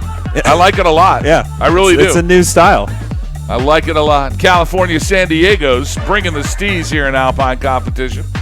That's a good run for Adela. She'll be back for run number 2 this afternoon, 1:42.44 for Miss Hankova from Cal San Diego. Boston University's Erin Kelleher is next. And she will be followed by, I have to flip my page here. And while we have a second, Erin Kelleher is the sister to Lydia Kelleher, who we talked about Lydia wanting to beat Erin, and now this is the other sister. So the little rivalry continues as Erin comes down Draper's Drop now. Well, we're going to have to take a look then, see how they match up against each other. She is running like a scalded dog here, though. She obviously, this internal family competition's real. And it looks like Erin Kelleher from Boston University, she's going to come in with a 1:19.42. Now we're going to see if we can find her sister's time here to see who's going to be leading after run number 1 in the family war of the Kellehers, right? Right. I'm actually more now invested in this sibling rivalry. Yeah. That's what we're going to find out. 1:19.42. We'll look for the other name in a second. Yeah. It does appear that Jillian Maynard out of the Claremont Colleges has unfortunately fallen in the top section, so we will not see her again today. But again, the slalom coming up on Thursday. Despite this fall, she does appear to be going to the Olympics for rowing. That is what she thinks is next for her, so this is just a small competition on her way to much bigger things. The rather large Celsius can of energy drink. Yeah. That's a real can, by the way. And it's got fluid in it. You just walk up to it and you put your mouth on. It's got this little thing that you put your mouth on, and then you get the Celsius. Yeah, they're not. They actually are not handing out any samples. It's just all from that one giant bottle. Keg of Celsius. Took 4 snowcats to get it up the hill. That's what I heard. We want to thank our sponsor, Celsius Energy Drink, powering the 2024 USCSA National Championships. Everybody's getting one. Yes. You can have one, too, if you make your way up here to Whiteface Mountain. Come be a part of history. Right. 4 big days left after today, so no hurry, but don't miss it. All right, we believe Kate Rickert might be on the course, but it also could be a different skier. We're having a little bit of trouble here, but we will get to the bottom of it. I don't have a sheet for Kate Rickert anyway, so I was going to make it up no matter what, no matter who we have. Kate Rickert from Hamilton College, wearing bib number 87. Now it appears she has now made the head wall here. It might be Connolly, though. We believe it could be a Connolly. We're going to find out in just a minute. Right. Oh, I almost had a live screen there for a minute. Let's check our bib number here. Is ski racer coming across the finish line.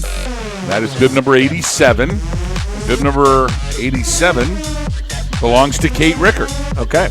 So Kate Rickert finishes with the time of 1:33.79. Unfortunately, our next skier out of the University of Michigan, Anna Grislek, has not finished.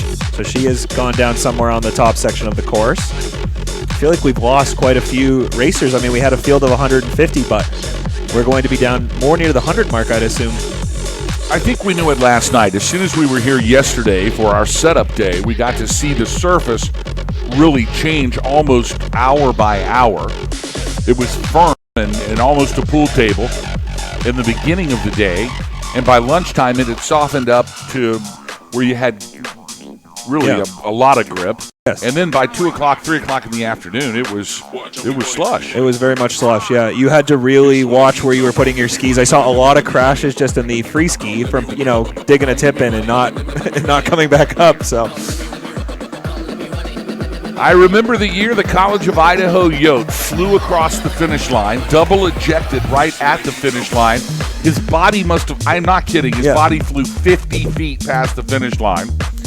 And he did one big roll and got up like Willy Wonka did in the old Willy Wonka film and put his hands in the air. And I can't remember his name. He was a big dready ski racer, which I loved, of course. He had the best he matched you. The best hair I ever saw in ski racing. And I can't remember his name. We were talking about it this morning on the way up to the mountain. I'm going to find that out. Somebody from College of Idaho is going to remind me his name. It does look like we have some live action now, too. Ava Butler and Sophie Brown are both on course. Babson College's Ava Butler now wearing bib number 89. Yep. And here we are catching the end of Ava's run, a 1:16.43 for Ava Butler out of Babson College. That's a good first run for Ava Butler. Yeah, she finds herself right on the bubble of the flip there, 27th currently. So, again, we are, 89 skiers into our 150 skier field. So she's on the bubble right now. We'll see how the rest of our racers do. Colgate, Sophie Brown on course here through the middle section. Now dropping into the lower third at the top of the drop. Brown, 31.36 at the split shack. She's going to have to make up some time to reach that top 30 slot. Yeah, she held on well through those two gates that have caused a lot of our racers problems today. So, and she will cross the line in a 1:20.62. So a good first run for Colgate Sophie Brown. She will be back this afternoon for run number 2. Meanwhile, University of California Davis's Margaret Contalini wearing bib number 91 in her first USCSA National Championship. Yep, home mountain of Mammoth Mountain, and like we said, we enjoyed being there last year, but I believe they've also now gotten 5 feet of snow in the past couple days. So she maybe wishing she went back home a little bit earlier. Buried is what we call that. Absolutely buried.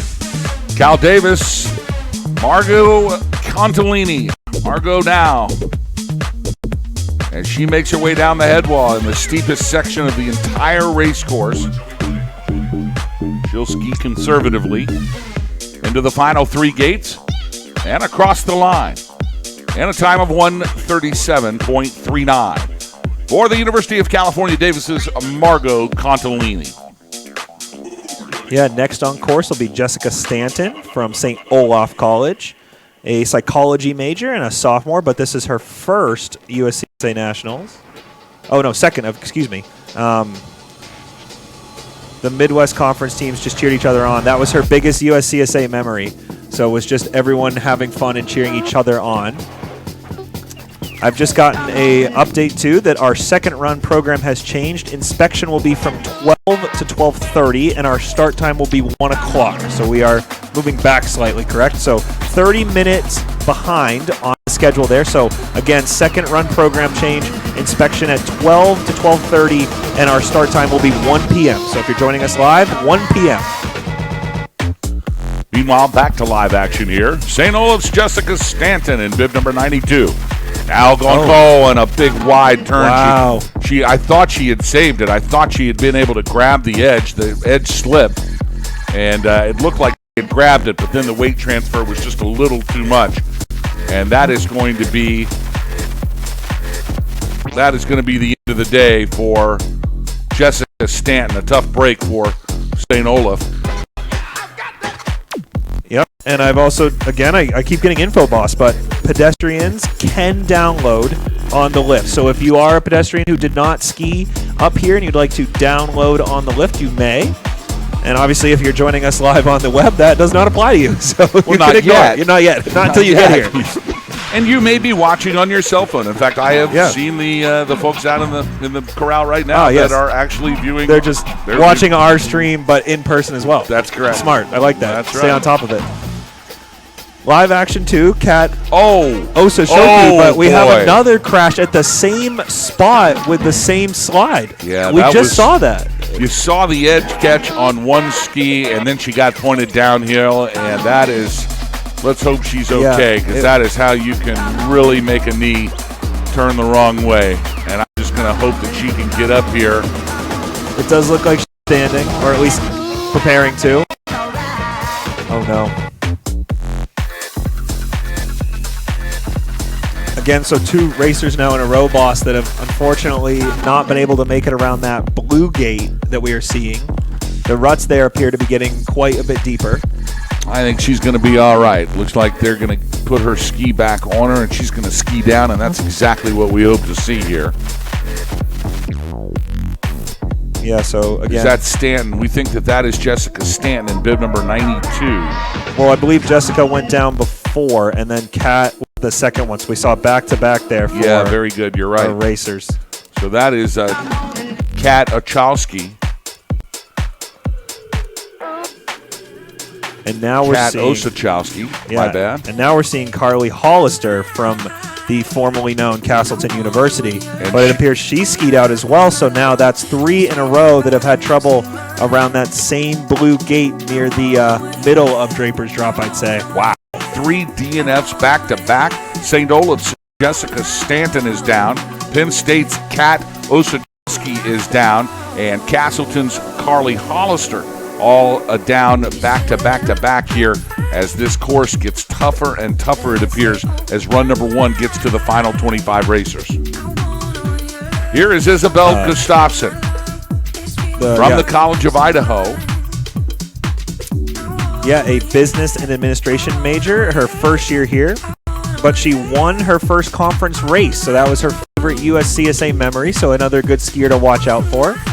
There was another Gustafson, a College of Idaho ski racer a few years back, Caroline Sandin Gustafson. I wonder if there is a relationship here. We'll have to. I'm Facebook friends with Caroline. I'll have to call and find out if this is her baby sister here. Anyways, a good run for Isabel Gustafson, the Yote from Caldwell, 117.14, and right on the bubble in the 29th position right now is Isabel Gustafson. So she'll have to wait that out and see if she can survive, make the top 30 flip here for run number 2. Meanwhile, back to live action, Jerry Wolf using the strategies. Rocky Mountain College's Sophia Brustia. Brustia knows how to get it done, wearing bib number 96. Brustia's got a good run going here, and a 113.42. 17th fastest in the morning session for Rocky Mountain Sophia Brustia. Jerry Wolf spreading out his team as part of the strategy, and that is done because if someone falls down, if one of the top ski racers goes down, is unable to post a time, they need to be able to make sure they have 3 times to count. And if you only have 4 ski racers or 5 ski racers on your team, and one of your top dogs or 2 of your top dogs have skied out, then it becomes completely imperative that the last skiers finish the first run. Otherwise, you won't score anything, and the ghost time is not something that will allow you to win a national championship. So, good strategy here from Coach Wolf.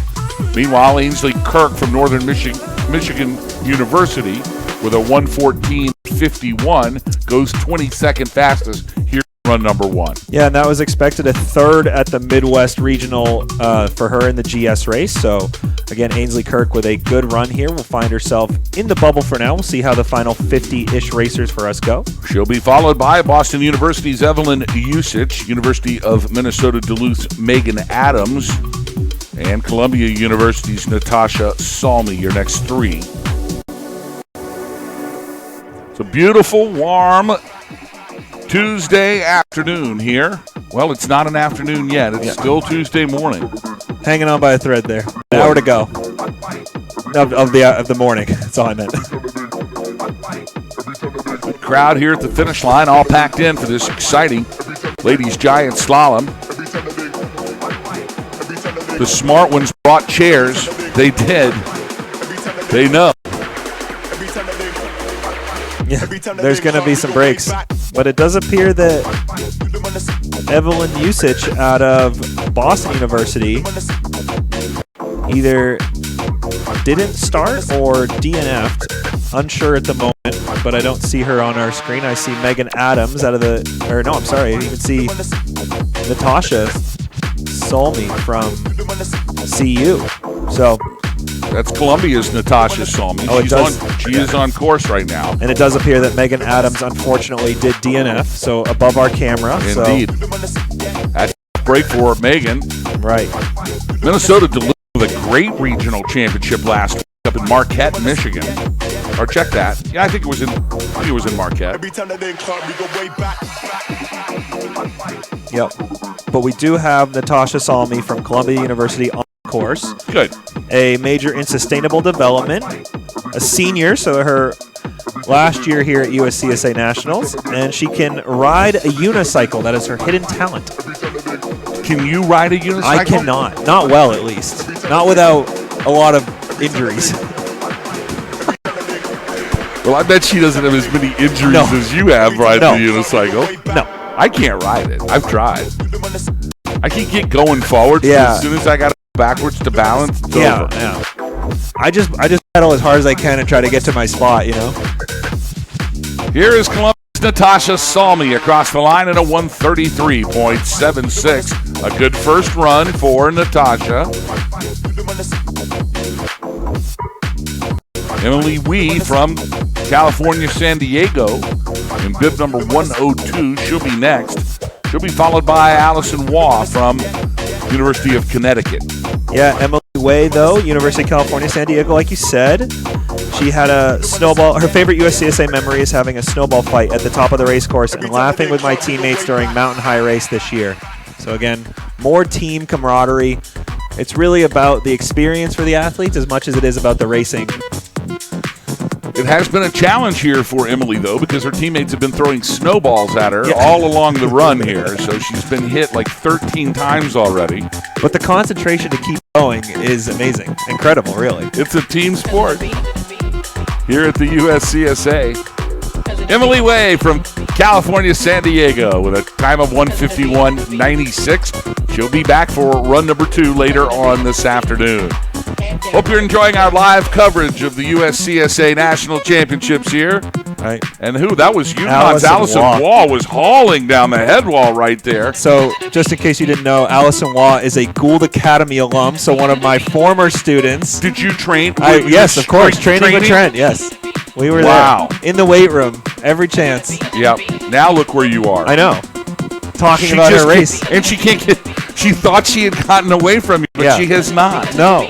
You can, and it was funny last year at Mammoth that she just does skier cross, and I'm on the mic like, is this the same Allison Waugh that went to Gould Academy? It and she's is like, indeed. Who the heck could know that? She knows. Yeah. Now you know. Now we both know. Kristen Gressler from the University of Michigan. The Wolverine grabs the tuck, final gate, and across the stripe. And a good time for Gressler, 122.55. She'll be followed by Ines Juguet from Syracuse University in bib number 106. Kira Yonlinas from the Claremont Colleges. She's set to drop in from the start shack. Meanwhile, here is Ines Juguet. Juguet. Yeah, Juguet. Right. Yeah. But a sophomore from Long Island, New York. Coming around the final few gates here. Had a good split time, so let's see if she can keep up the speed. She will finish with a 1:17.81, slotting her into 36th currently. So a good run there for Ines Juguet. Again, on course now, Kira Yalinas. There you go. There you go. Sorry, it took me a minute.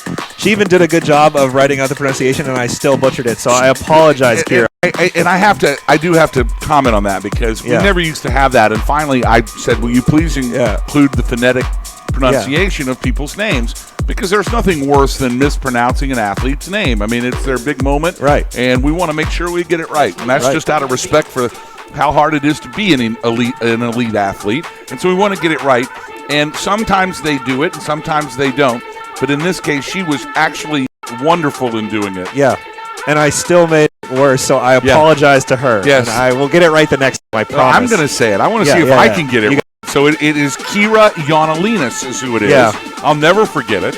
And she won't forget it either because she's got a good run going here with 2 gates to go. As Kira Yanalinas now across the stripe, safely into the finish corral. A great first run for Kira. She has got to be happy with that. And we will see her back here for run number 2 later on this afternoon. Here at the top of the drop, it's Lafayette College's Lily Gauss. Yeah, Lily Gauss, a chemistry major there at the Lafayette College, obviously. Her favorite USCSA memory is cheering for her teammates at every race. So again, one of our athletes that cares more about the camaraderie. She's all here for the sport. And they are cheering for her as she makes her way safely into the finish corral wearing bib number 108. That's Lily Gauss from Lafayette College. She'll pop a time of 140.12 in bib number 108. Caitlin Lay now from Stanford University in bib 109 on your screen. Transitioning from the middle section into the lower third. Now at the top of the drop. She can see the bottom. Skiing conservatively. Here is 8 gates to go for, oh my, can she get up and get around the blue gate? Here's the question. Yes, indeed she is. So she's back on course now. Yeah, now it's whether you can keep your head together, and that's... Appears she skied out. Like we said, there is no hiking, but I didn't think she missed it. So she did not miss the gate, but... You know, it's just as hard to get your mind back into the race when this happens. We see this often, especially on hike races, where kids will hike back up and take the gate and then miss the next one. Or 2 more down because the flow is just gone. It's really hard to hike with all that adrenaline and then stay strong enough to finish out a run like that. Meanwhile, no flow problems here for Maine Farmington's Lauren Kesson. Lauren now grabs the line, and Lauren Kesson from the University of Maine Farmington. She's got a time. Let's see. Yes, there it is, 124.49. So a good run for Lauren Kesson, coached by Andy Willihan. Yeah. He has been around Maine skiing a long time. I know that. Yeah, it's always good to run into him and talk to him about skiing. He loves the sport. He's always for it. We catch him a lot at Sugarloaf and at Sunday River, just, ripping around. Yeah, he cares a lot about this entire operation. He is a great coach and a great member of our USCSA community. Meanwhile, Northeastern University's Susanna Serrano. Serrano across a stripe in a time of 127.87, wearing bib number 112. So a good first run effort for Northeastern Susanna Serrano. She will be back for run number 2 later on this afternoon. As we said earlier on today, a time change. It is not a 12:30 start this afternoon. It is a 1 p.m. start this afternoon. So make sure you make that adjustment if you're on the mountain. And if you're watching on the broadcast network, do the same, please. Meanwhile, the live action and 5 minutes to go for Chloe Brush. Brush skiing for UMass in Amherst. Yeah, a senior from Tyngsboro, Massachusetts. Skied at Wachusett Mountain in Massachusetts. And a time of 118.97 for Chloe Brush. Wearing bib number 115. 150 starts, ladies and gentlemen. The largest in the history of the USCSA. Over 620 athletes at this USCSA National Championship. That also a record. The most number of schools we've ever had competing in our league, that is a record. The most number of members in our league, that is a record. The USCSA is on fire, Slider, and it is growing and expanding at an exponential rate, and it is really attracting some of the great talent around ski racing here in the United States in the college system. It's just wonderful to see the growth we've experienced.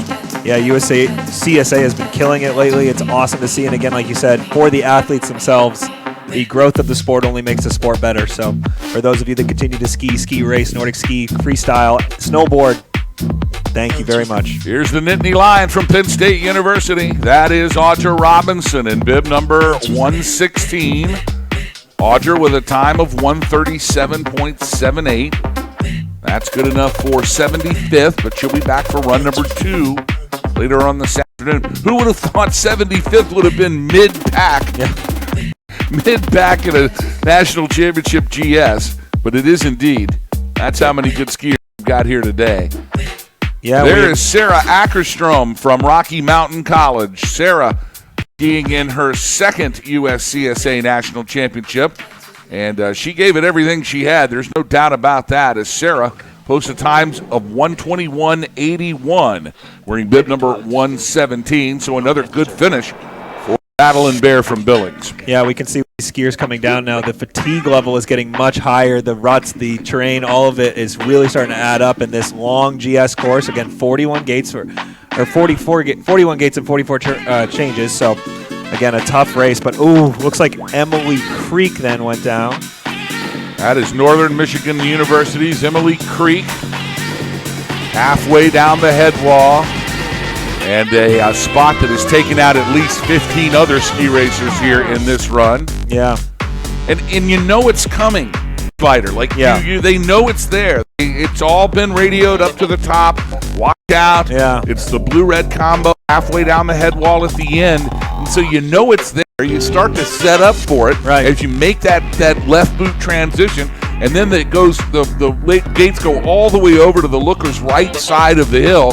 And even though you know it's coming, boy, it's hard to navigate. Yeah, and like we said earlier, like the fatigue level at that point, even though you know it's coming, sometimes getting your body just to do it is even harder. Like, you can still be mentally prepared for something and not be able to accomplish it.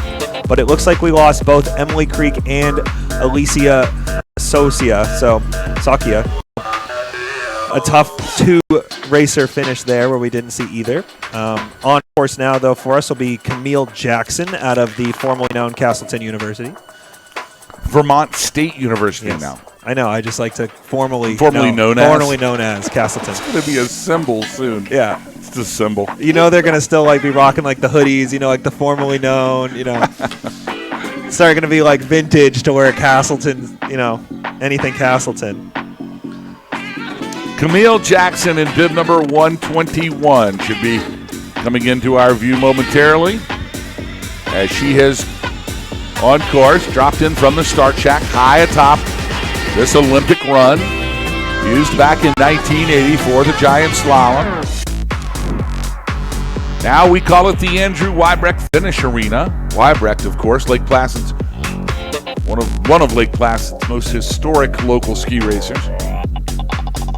Silver medalist in the Olympic Games. Meanwhile, back to live action here at the top of the drop. It is Camille Jackson. Yeah, it looked like she had a little bit of trouble there with that blue-red combo, but she's hung on well. Goes into the tuck early, but comes down through the finish cruising. Did it look like maybe she put the brakes on early through that? I think, I'm not sure. It was interesting there. The timing line is the second line for our athletes because I can see the timing features. So for any athlete, make sure you go through both red lines before throwing on the brakes. But if Camille could ask anybody something, she'd ask Queen Elizabeth, "How you doing?" So hear what she said? Yeah. This is a little tricky up there, that first line. That is from a previous race. Yes. That is just buried in the snow, and there has not been snowfall here in a while, and so I think it's actually just coming back out now as we've lost some. That's exactly what it is. So, a wild ride here at the end. I think she made it. What a recovery here in the final gate of the run. That's Maeve Fisk-Mercer from Babson. And Maeve had a wild ride in the last gate here. She was able to make the gate. It looks like she cleared the gate. I don't even think she knows how she did it, but she was able to get it done. So, yeah, Maeve Fisk-Mercer here. She gave me a heart attack as I saw that. I thought she was getting ready to go on a ride through the balloon and instead was able to get it back together. Business major. out of Babson College. She also would like to know how you get your hair so luscious. She's a big fan of yours. Well, apparently. it's now getting gray, I might tell her, and but I am going for that white dready Matrix look. Oh, okay. You know, in the second Matrix movie. We were watching the first one last night. Were you really? Yeah. I like that look a lot. Okay. So I will talk to her about that offline. Meanwhile, back to live action. Megan Stein from St. Olaf, 126.76. Boy, it is so good to see St. Olaf bringing the heat here in the last couple of years in Alpine ski racing. They have really done a number up at that college, and they have put together a whole snow sports program. The cross, they use Nordic, the Nordic program is just unbelievably great. But the Alpiners are coming in right behind them now, and it is great to see St. Olaf so dedicated to the snow sports up at their school. I did not know this until a few years ago, but they also have one of the most beautiful choirs in the history of all of college. I'm talking Mormon Tabernacle Choir quality, and they actually perform often with the Tabernacle Choir. They are world renowned for some of the most beautiful voices, and we've actually seen television shows and specials that have them on there, and it's great. So a great school up there, and a great team that they've sent here to Lake Placid this year. Meanwhile, that's Kayla Vandekuvering from the College of Idaho.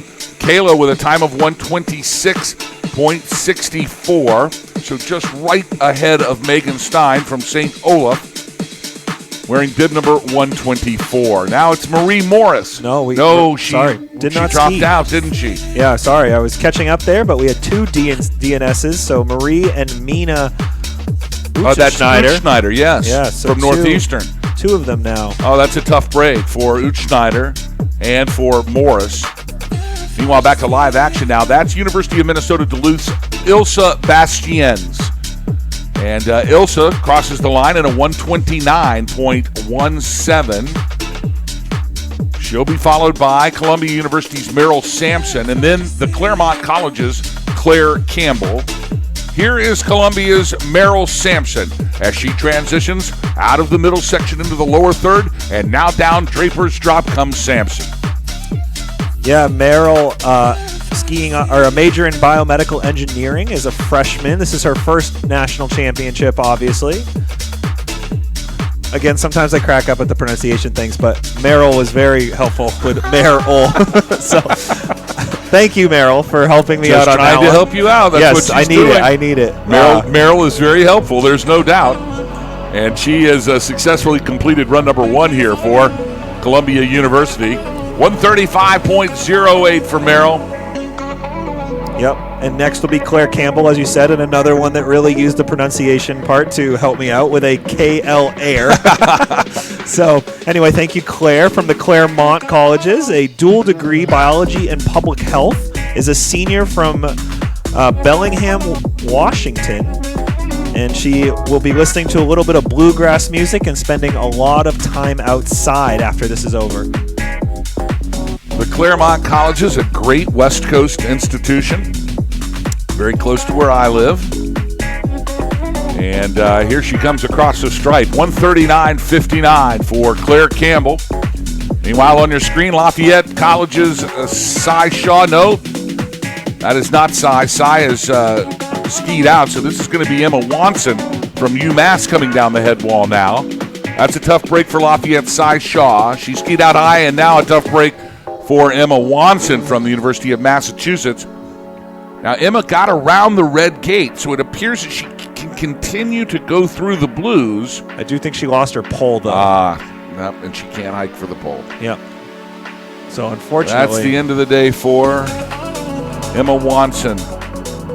Sadly, she'll be back 2 days from now. Everybody gets a second chance here from the GS. We'll bring you live coverage of the slalom competition. The ladies begin run number 1, 9:30 a.m. Thursday morning here at the Andrew Wybrecht Finish Arena on the beautiful Whiteface Mountain in Wilmington, New York. Yeah, next, if I could quickly, just Abigail DeMello out of the University of Connecticut is actually another Gould student who I had the privilege of working with, has now torn her ACL twice. So just to be in this race today. Still on the hill. Yes, and skis at Sunday River, like as a home mountain, all those things. But to Abigail DeMello, like, congratulations on just being able to ski still, first of all, but also competing here today. So, big fan of hers. We'll be back 1 o'clock this afternoon right here on the Broadcast Network. Meanwhile, here is Abigail DeMello from the University of Connecticut. The Husky now making her way down Draper's Drop. 8 gates to go for DeMello. Yeah, she looks good up there so far, holding on strong, understanding where the ruts are and skiing around them a little bit, but that's great. Goes into the tuck here as we come to the final few gates and will cross the finish line with a good time there for Abby DeMello of 1:29.96. So again, Abby off those 2 knee surgeries, competing hard, but always great to see her here at USCSA Nationals. Jillian Hahn now from Syracuse University.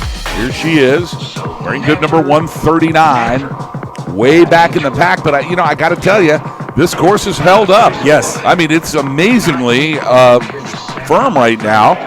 These temperatures are warm. There is a couple of slick sections, but we haven't seen a lot of scrapers really need to come down and move any snow around, and it's fast. That's exactly how the Alpine racers like it. So hats off to Johnny Norton and NICEF here at Whiteface Mountain. Their course crew and race crew is just beyond description. Wonderful.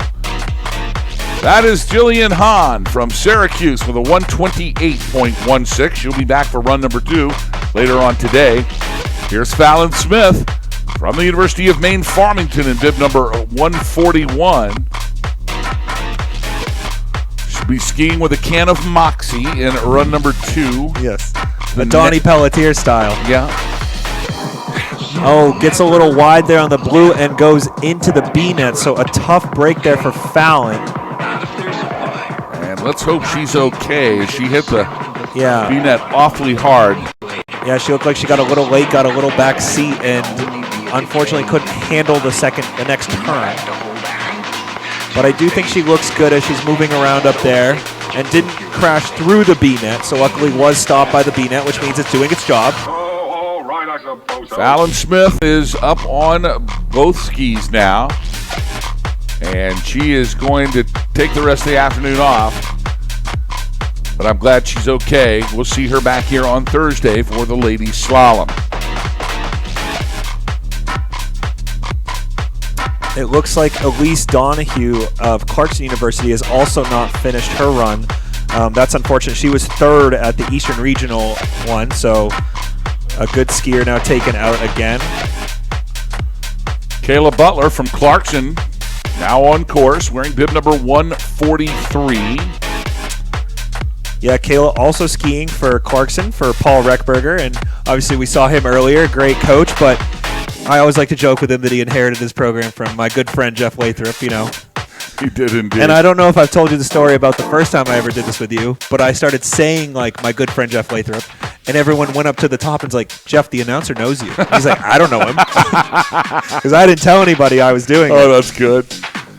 Reckberger, of course, a national champion himself his freshman year. Skiing for Chris Eater. Yes. And Dale Solo Cup. Solo Truck, sorry. He hates when I call him Solo Cup. I sent him a huge red Solo Cup for his birthday. Did you? Yeah, oh, absolutely. Not enough to fit that giant bottle of Celsius Almost outside? as big as that Celsius can, there's no doubt. Kyla Butler from Clarkson now. Bib number 143, and right at the same spot. Right at the same spot. She caught an edge right there at Cornell.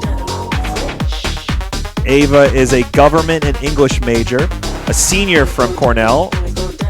What's next for her? She's never eating chicken noodle soup again. And it does appear that now both Cornell skiers, Ava Day and Hannah Epstein, have both unfortunately not finished.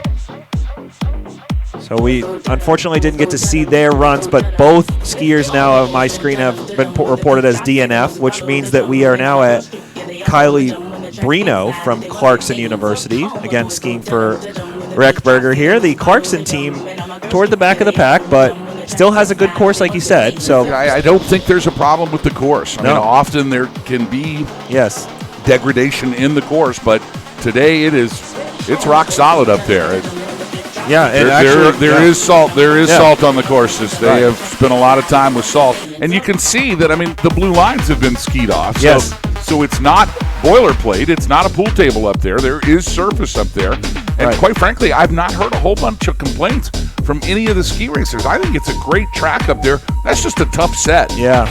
It does now appear, too, on my screen that Kylie Brino from Clarkson has now not finished as well. So that makes 4 racers in a row, unfortunately, and 2 of them, it seems, haven't made it to our interval section. So tough break here for the last few racers. Only 3 left. Isabella Pelkey, Abigail Miller, and Alexandra Griffin, our final 3 racers.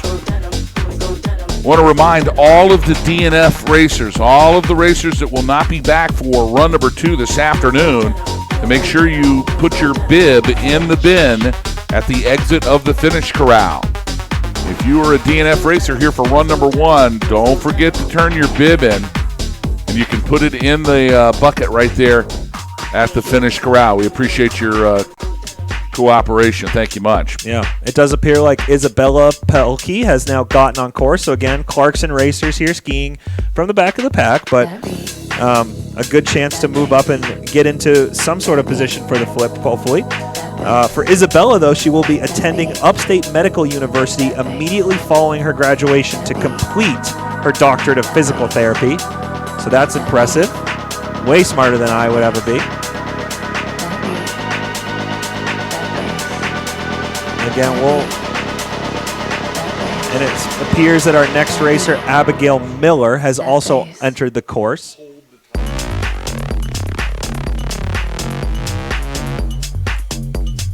So again, we will get you live coverage as soon as we have it here, but it appears we are now seeing our racers on screen. And that is going to be Isabella Pelkey from Clarkson. And Pelkey now at the top of the drop. Now let's see her navigate this tough section right here. This is really giving racers some trouble. And she's going to go wide, but is staying on course. So a smart, conservative play from Isabella Pelkey, and Pelkey's going to get a second run because she skied it right as she came down the head wall. So a good first run for Clarkson's Isabella Pelkey. A smart play down the Draper's Drop. She knew exactly where to lead, saw her scrape the speed in that tough section, but she lives to ski run number 2 here later on this afternoon. Time of 1:28.77 for Pelkey. Now it's Abigail Miller from Cornell. Right, and I unfortunately don't have a sheet for Abigail, but looks good through the start section, or the Draper's Drop here, excuse me. Skiing well and staying on the line. We'll see if she can hold that turn there. Got him a little sideways, boss, but not bad for what we've seen recently. So she'll come into the tuck early and finish here. A tight line here in the final 3 gates there for Abigail Miller from Cornell. She moved herself into 58th place off that backpack, so 121.99 there for Abigail Miller. It's a great run for Cornell's Miller, wearing bib number 148. She's got to be happy with that. That is a super performance from the back of the pack here. Now her teammate, Alexandra Griffin, in bib number 150. Our final racer of the first run here. So Alexandra Griffin, our 150th skier to come down. Looks like she's holding the line well too. Went a little wide there at the blue to get ready for the red, but held a good line after it. We'll go into the tuck and come across the finish line now with a solid time of 1:28.57, moving her into 74th. So again, good skiing from the Cornell team in the back of the pack. The last 2 racers moving themselves up into position. Quite impressive. Ladies and gentlemen, that's 150 ski racers right there. 33 DNFs on 150. That is a large audience, and that is championship ski racing here at the USCSA National Championships. That's how it works. Still looking for a top 10 list here on our timing system, and I will run down who your top 10 finishers are from run number 1. Meanwhile, don't forget to join us here at 1 o'clock this afternoon for run number 2. And for athletes, inspection is now from 12 to 12:30. So if you're just tuning in and listening to us, 12 to 12:30. And here we are for your top 10 here in run number 1. Let's break them down for you. In 10th place from Northeastern University, it's Haley Kutzer. In 9th, Sasha Mueller from the College of Idaho. Northern Michigan University's Tommy Joe Springer in the 8th position in run number 1. It's Rocky Mountain College's Sign Gostad Vinlog in the 7th slot. The Yote from Caldwell, Taylor Watkins from the College of Idaho in 6th. Rounding out your top 5 here in run number 1 of the ladies' giant slalom, it is Brigitte Varney from Rocky Mountain College in 5th. Colgate's Kate Kudrich in 4th. Babson College's Julia Wyachek in 3rd. And Emily Sten from Castleton in 2nd. But the lady with the target on her back here in run number 2 with a winning time of run number 1 of 107.02 from Rocky Mountain College, the Battle Bear from Billings, it is Hilda Sato.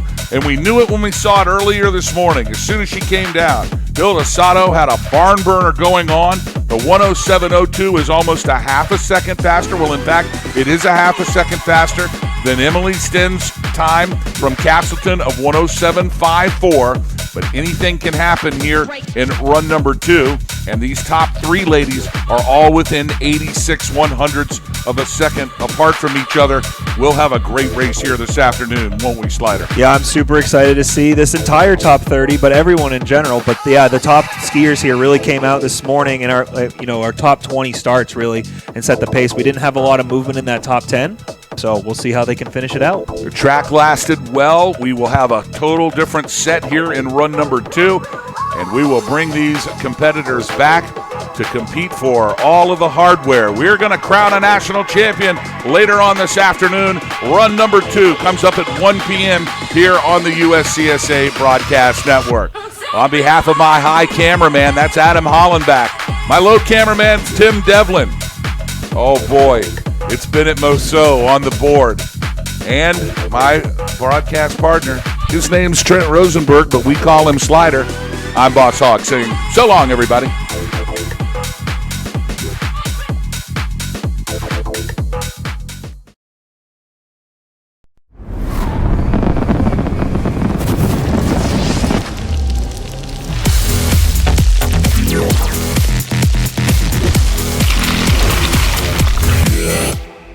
Celsius, essential energy.